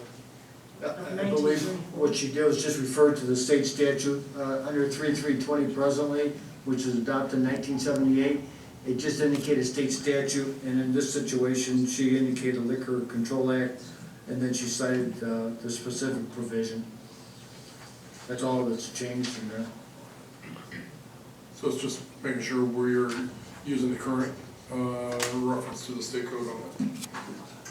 Is the state code, I'm sorry, go ahead. A separate offense shall be deemed committed on each day during or on which a violation occurs or continues. Do you know which statement that is in reference to? Where do you see that? I'm sorry. 3-3-20, the penalty. After the you On a cited. separate offense shall be deemed committed on each day during or on which the violation occurs or continues. I'm gonna, if you don't mind, I'll defer to our administrator who's, he's done a lot of review with liquor enforcement and things of that sort. I believe it's meaning that if you're selling to an underage, help me out on this, I think if you're selling to an underage, you know, if you're doing that kind of stuff, each occurrence is a violation, okay? If you're doing something that's in violation of all the issues of the code of 235 ILCS 5.1, et cetera, then any of those violations are potentially a violation per day.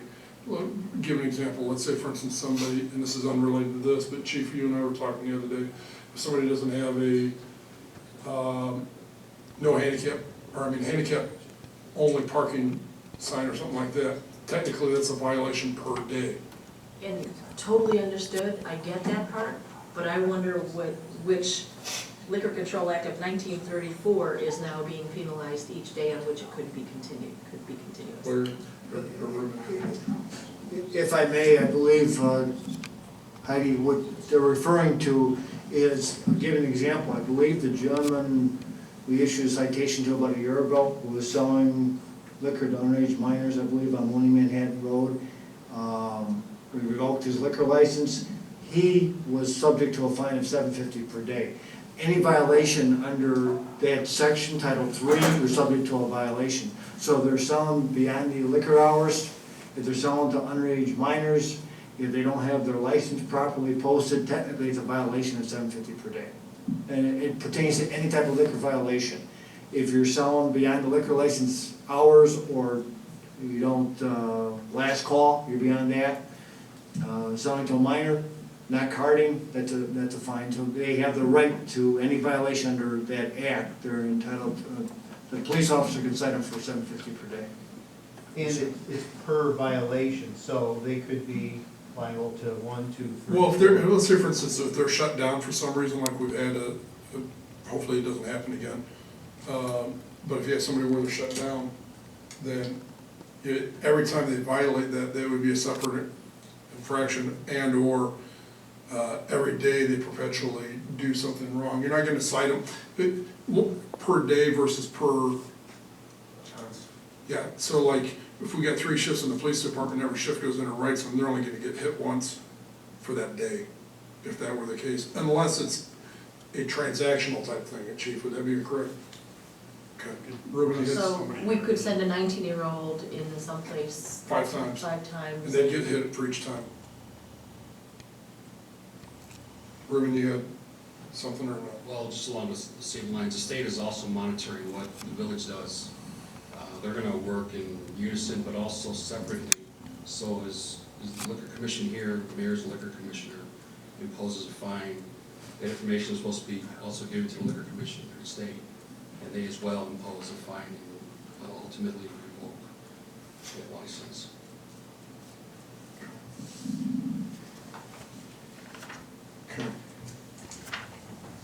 I think it's important to note that when you look at these laws, it says Liquor Control Act of 1934 or Criminal Code of 1961, that's the baseline for everything that compiled statutes are afterwards.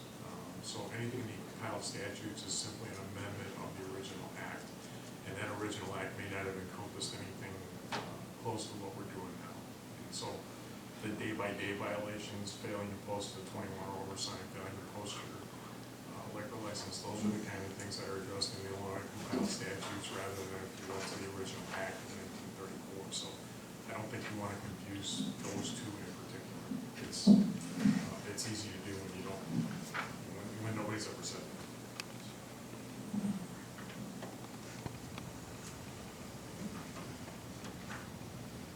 Okay, Tim?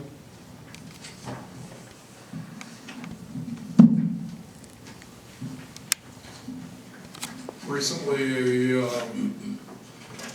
forget how it came to Mary Jo's attention. Do you remember, Rita? Is it somebody from the? Okay. The state of Illinois.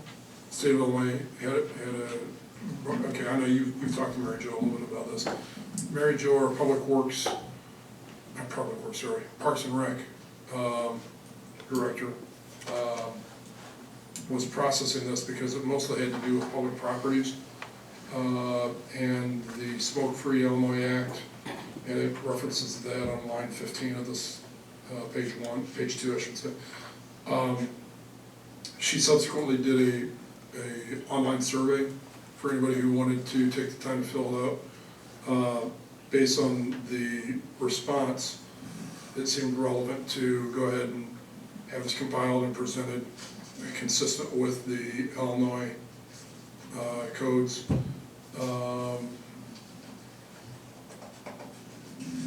I believe this is just pretty much almost cut and paste with what the state provided to us. I don't know. I was not very much involved in this particular part of this. I know I know a lot of it is for sure. Just have a couple, Sure. like for instance questions. Just say, okay, there's one, the prohibition on unenclosed areas, school grounds, of course, because that's a state law anyway. And it very specifically says village-owned parking lots. Correct. Okay. Where do you see that? Where that's 4-3-3, prohibition in unenclosed public areas. So that would Page be, 4. got it? And already, the state statute within 15 feet of an outdoor venue during the time that it's, some Right. activities taking place. Correct. And the penalties, then there's a couple questions. So we have a couple, just say that we have someplace in town that is technically indoors, but they have a porch or something that's kind of enclosed that. With garage doors by chance? That, yeah, that allows that and has ashtrays out there. We can, by clause or an amendment, let that continue, or, I don't think we can. well, it does say in that, that we can. Well, hold on a second. We don't have jurisdiction over what the county also regulates. We actually had a tobacco shop that had an employee smoking in their building, and complaints were going to the businesses on either side, because, I wish Mary Jo was here for this. She was here. I was actually in the shop that this happened, so. But the Will County Health Department actually came in and cited that particular business with a violation.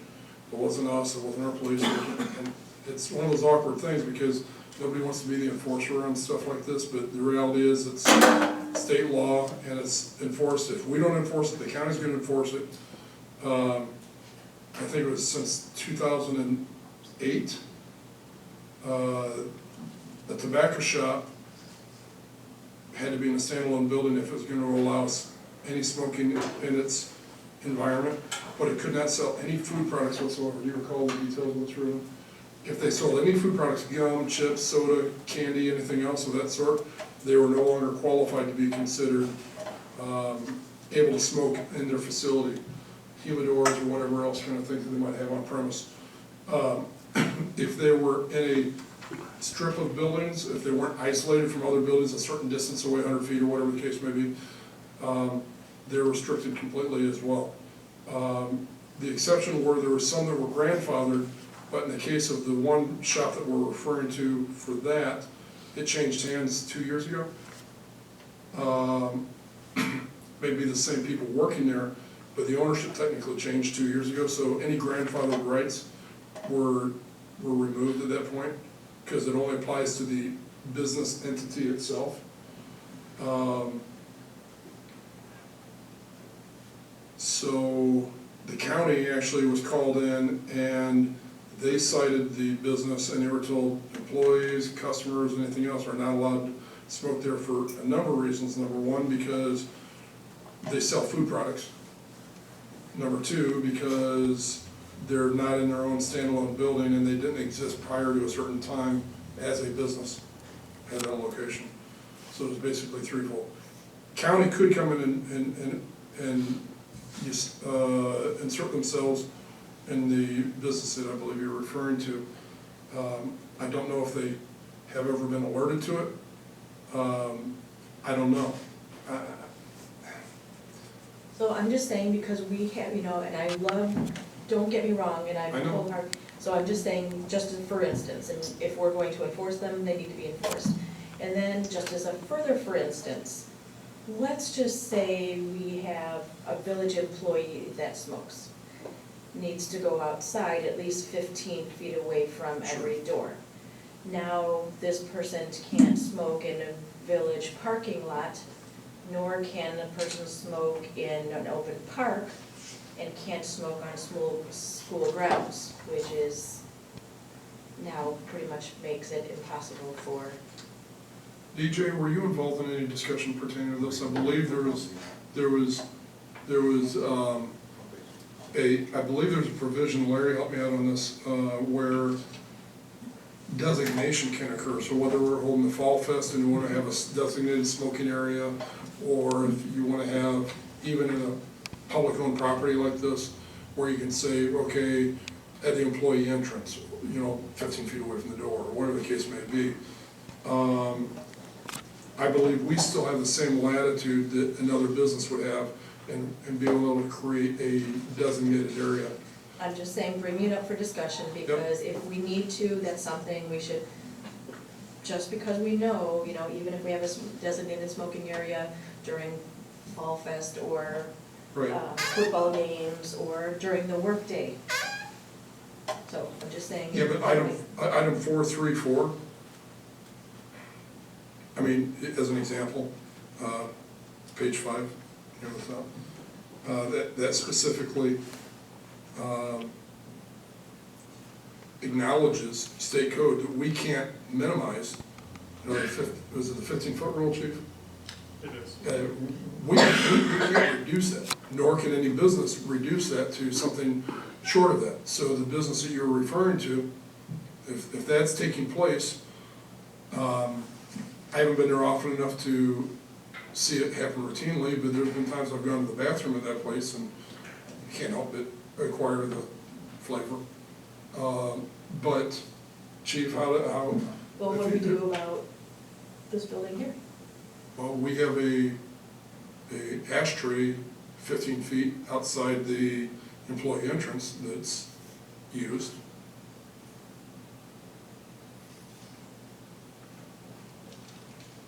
I'll be quiet now.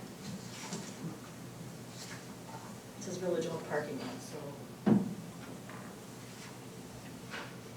And I believe there is or should be a consideration for, well, hold on, Part B, page 4 at the very bottom. No person shall smoke in or within 15 feet of an outdoor venue during the time that an outdoor event is taking place in that outdoor venue, provided however that the village may designate by resolution duly adopted specified portions of an outdoor venue as, so when we're creating the venue, we can designate that.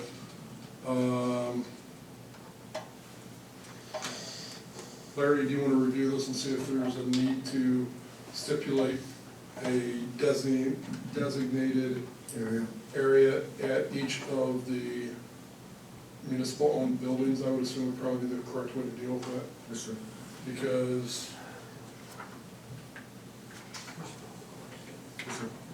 and you may as well put a clause in there regarding vests or anything that we would do, that there would be the latitude to have that in a controlled environment as deemed suitable at that time.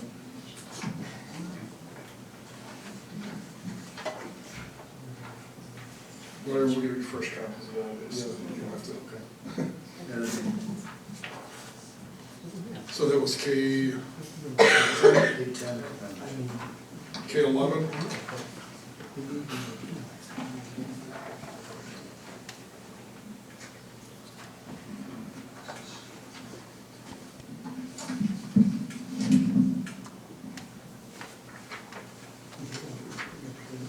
And just go back to K10 briefly, I believe, Chief, I think you probably have the same policy of your officers, but I believe DJ has for his personnel, that, and I don't know if we need to stipulate this and that there as well, Larry, as long as you're gonna make an adjustments, that there is no smoking in municipal owned vehicles. So our police aren't smoking in their cars, in the truck. And the last thing you want to do is have somebody drop a cigarette while they're driving a big Bobcat or something else other. We don't have Bobcats, sorry, but a backhoe or something even. So I don't know if you need to. I'll make that profession. Okay. So we are on to item K11.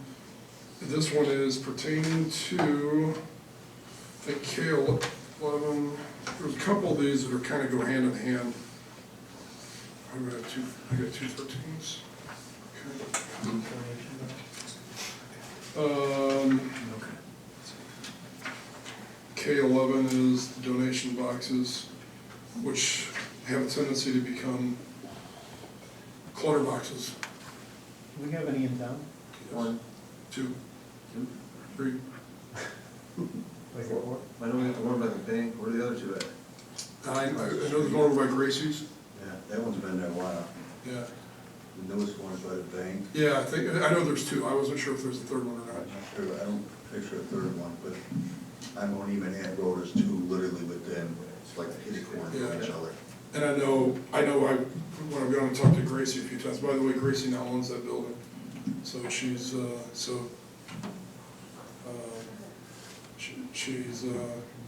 be sure to stop in and celebrate her. She sold her business in the other town that she was in, and or shut it down or whatever, and focusing all her efforts here. It's a good thing. So, but this basically sets precautions, safeguards, requirements. It can't be put on an unimproved surface, it can't, like can't be set in the grass where it's gonna get all nasty and whatever else. It's, and there's any number of things, there's pretty exhaustive, frankly. All the ways to address this. And again, section 20 of this refers back to section 114.11 for enforcements on that. Can we go back to 17? Page 17. All persons, companies, corporations, and entities causing, see there was a typo there. Donation to be placed within the village shall furnish to the village a performance bond for a minimum of $10,000. You gotta correct that, where it's got a gap there. Yes. A performance bond is to make sure that all the rules that they're being expected. The performance bond doesn't cost $10,000. Doesn't cost a whole lot. Larry, It's probably a couple $100. It's basically a surety bond, that if the individual fails to comply, you can call the performance bond due. It's rare, it's usually done with contracts, big construction contracts, you get a bond, a surety bond. It's just a guarantee to the village that that company will comply with it. It's maybe $200-300 per year. and it might even be less on smaller situations. The failure for us to maintain a performance bond on Eagle Fair subdivision is why we had a problem there.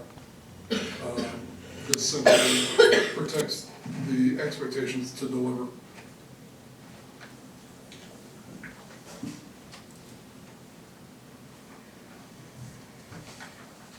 So the ones that are here currently, will we let them know that they need Yes, to? they'll be notified. Did you ever find out who operated those? I know Well, the big one, we the- weren't sure who was operating. Well, that's part of the problem that even Gracie and even Brackney, or the other property, has run into. I think Brackney would like to get rid of the one on his property, but, he's like, how? So this actually helps, set the conditions, so. Okay, 12.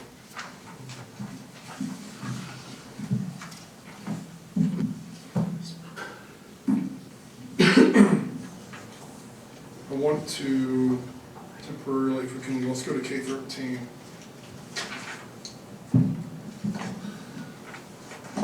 We'll go back to K-12, because the two of these are kind of hand in hand, are very similar. K-13 is about the mobile storage pods. And again, a lot of these, you'll see these last three are almost similar, other than the time constraints and things of that sort. Again, they're gonna expect, I believe this is gonna expect a contractor's license of some sort, like we do for anything else that's permitted.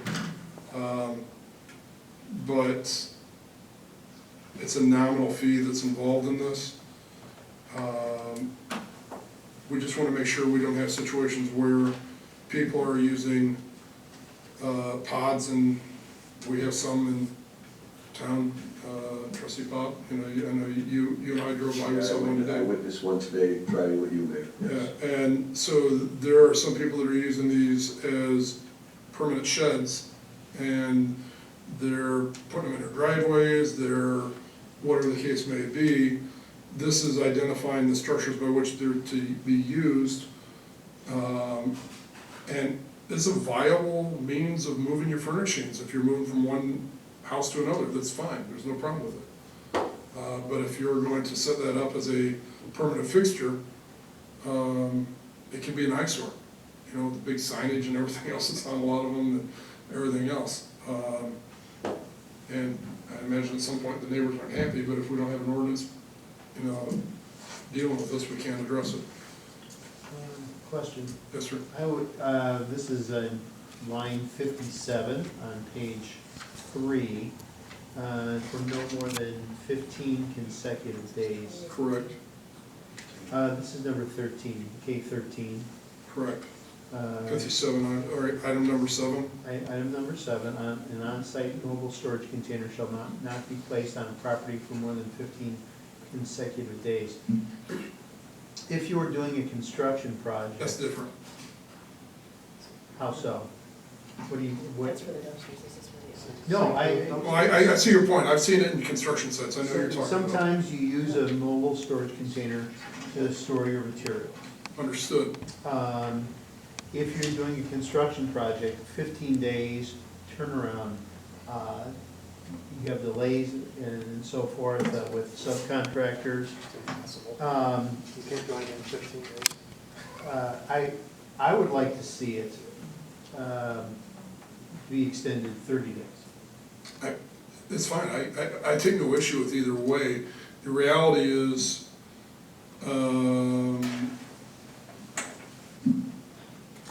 I mean, I know. you could even put a clause in here if you wanted to, that'd be an exception to that. Larry, help me out on this.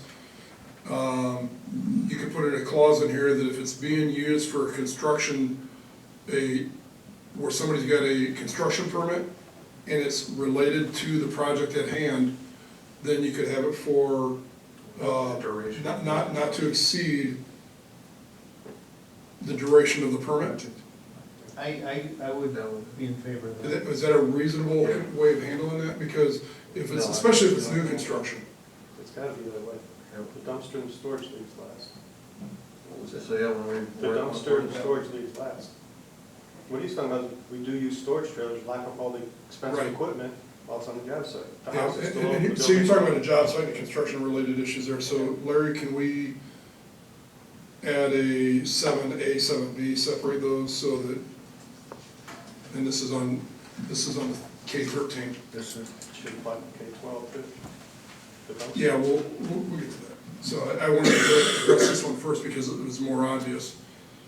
So if you could put a clause in here, Larry, that if this is being used as part of a active construction permit, not to exceed the permit expiration, or occupancy, whichever comes first. Is that Yes, sir. Is that fair enough?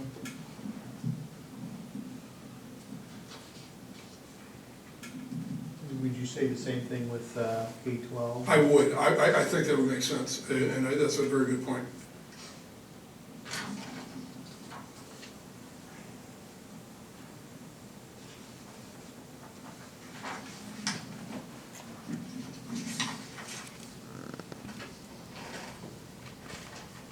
Very much so.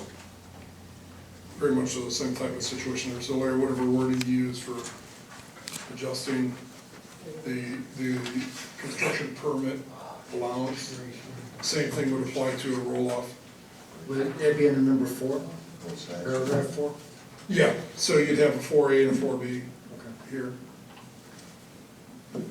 I had another question. Did you, you and Mr. Pop, Mr. Mayor and Mr. Pop, did you, you saw a storage pod, did it seem to be a long-term storage? Yes. That's what I was told. This was the first time I saw it, and I've been told it's been Was it on a driveway? In a driveway in our R3 zone. no area. construction permits or anything going on, Okay. it's just in the driveway. Yeah, it basically looked like an add-on shed, but it was, I have no other information I don't. what's that? She said the band practices out there. Yeah, right, Mayor happened to be showing it to me when you were reminding me to show me another situation. a flood problem that was occurred from a new owner of property. It caused a storage area for water to overflow and damage some property that's not part of Monee. Right. Whatever. So K-13 with those adjustments, and then K-12, similar adjustments on item 4 as you'd have on item 7 of the other. And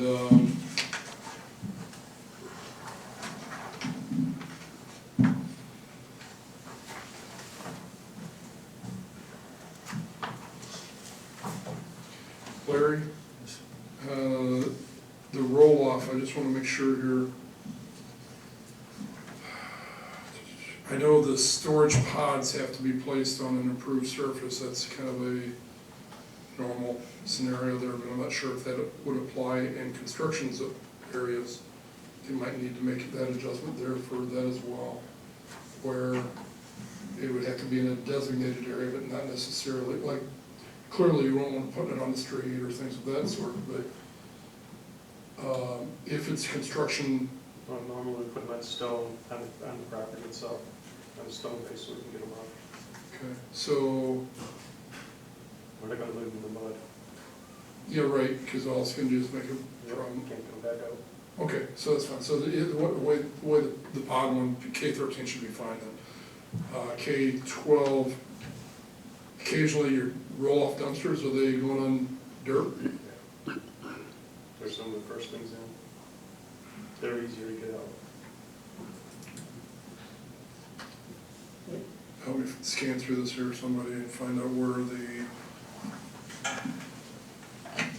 place on private property only for the purpose of disposal of building, construction, road construction, and rehabilitation debris from structures located on said private property. Okay, the exception for the occupation there for item 4, we got that. Item 6, not parked on the streets.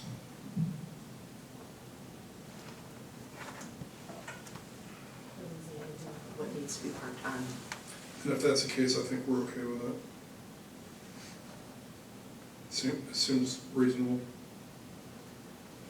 Okay. All right. So Larry, those adjustments on 12 and 13. Okay.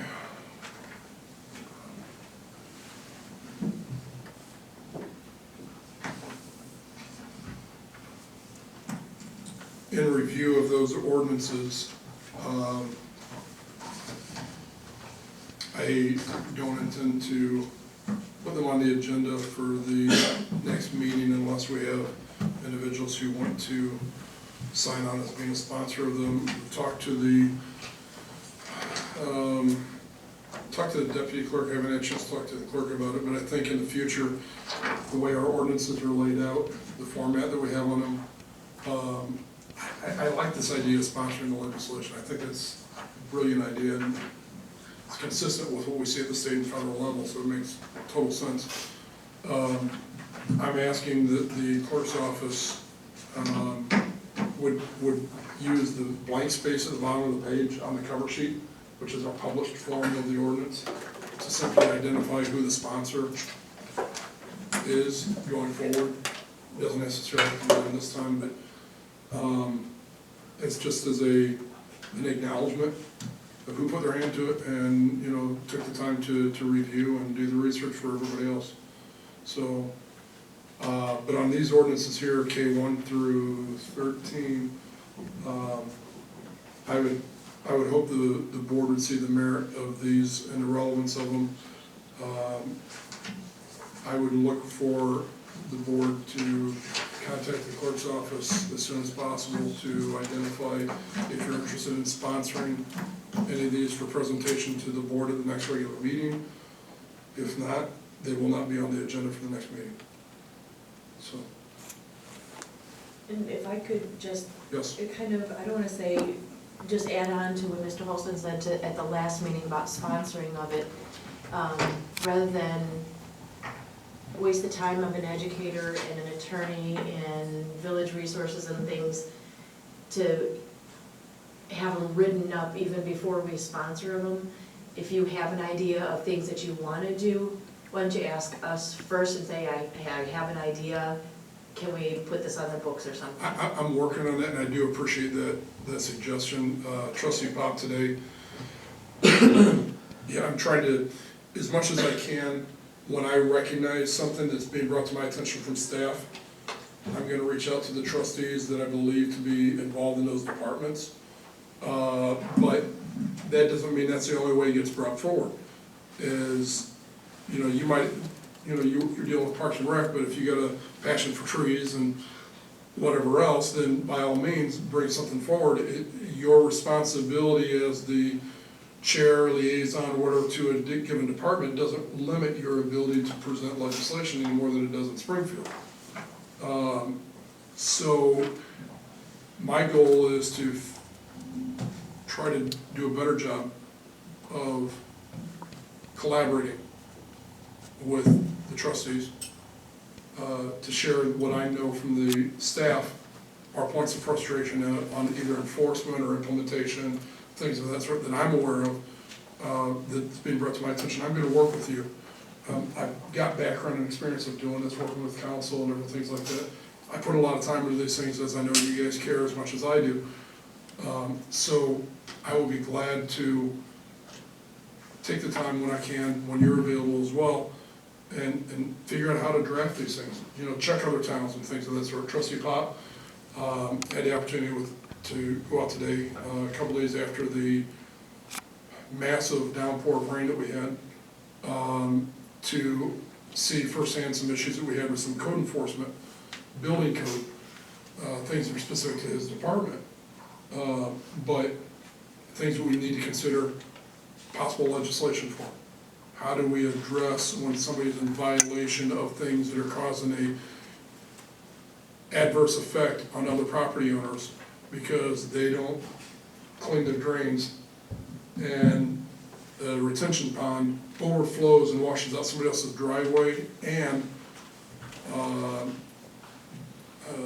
affects their foundation walls. And that was a situation that was brought to our attention. So when we look at these things, we gotta make sure through our building department, as an example in his situation, do codes that effectively give us the tools necessary to address these? And if not, what do we have to do to make those changes? I agree with that too, but especially having 13 that we might have to bring on the residents as well. We want people to stay here, we want people to come here. If we're policing them to death, Understood. That's gonna give them due cause or whatever, we're trying to chase them away. We have radio ads that say we work for economic development, we want people to stay. If we keep doing stuff like this, that's gonna have just the opposite effect, in my humble opinion. I respect and I appreciate that opinion. I think that we have to find that delicate balance, and that's the reason why we have an adjudicator, so they can apply grace where need be for some of those issues. But we also need to recognize that our society doesn't police itself. It requires third parties to be involved, the government oftentimes, to manage the difficulties between two adjacent property owners who can't get along because somebody's dumping their whatever in their property or different things like that. And short of civil action that they have to take into court, if they're violating our stormwater management requirements we have to adhere to, and they didn't get a permit to expand their parking lot and they're flooding somebody else as a result of not having enough retention area because they didn't follow code, we have to address those things. You know, during or after or whatever the case may be, but they have to be corrected somehow because it's having a negative effect on, Ruben, what, 4 other properties at least? You know, that's just one example. So we don't have to pass any ordinances. We don't ever have to do anything other than show up and smile.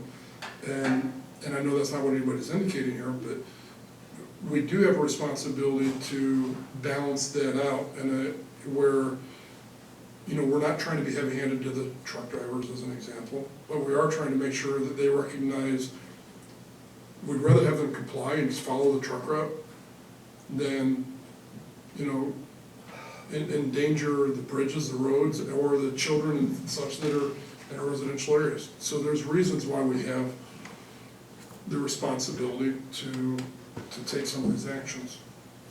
Well, I know, Mayor, I have to say that what Trustee Holston did with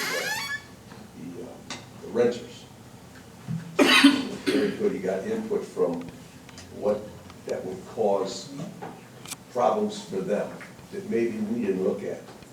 I think Heidi and myself, and I can't speak for other trustees, we reached out to trucking she mostly did it, and I attended a meeting with some people that own trucking businesses that are involved in it. Sure. To see what kind of repercussions they felt some of these orders might do Sure. in an adverse way. Sure. And I think that's the proper way on any ordinance we get, is to try to look at, okay, who is this impacting? And maybe we should be having meetings with those people to find out, can I say, the other side of the story. Absolutely. Or That before we helps say, me. hey, we've got some guys that aren't adhering to our trucking routes, you need to let them know. Yeah. Before we draw up an ordinance to Well, that's what I'm saying. endanger them. We need Talk to them information. first. Well, So we're in the right direction, I think. sure. I agree with what you said. Right. Okay. All right, so if you can, let the clerk's office know, or the administrator as well. I'm not sure what today's Wednesday, so ideally tomorrow. Yeah, really. Okay. I'm just saying if we're gonna get it out for, if, If not by tomorrow, then later that we receive requests It may get from postponed. trustees and the agenda is postponed to justice, it doesn't have to post it Monday. Or children, like start the courts.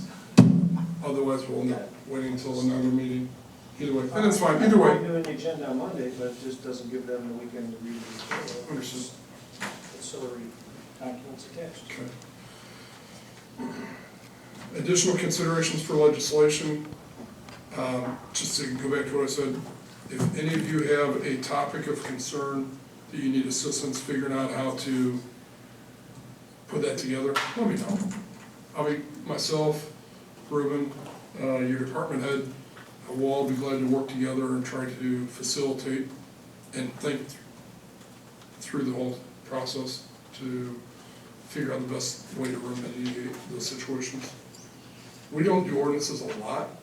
These, 13 ordinances in 18 months as far as, what's, that's basically like one a month as far as for things that are affecting our code, but they've been kind of long in coming. So I'm just, so you all know, I'm relieved to be done doing that part of it, trying to help. Larry knows how tedious, and we did a fair amount of research on these. So next, budget review, not unless you want to. Doug. Okay. I'll entertain a motion to I want adjourn. to catch the ball. I'll entertain that motion. Raisik for motion to adjourn. I'll second it. Gray, Before Doug starts going. roll call. Trustee Gregg, Yes. Horn, yes, Pop, Yes. Raising, Yes. Gonzalez, Yeah. 9:47. Thank you.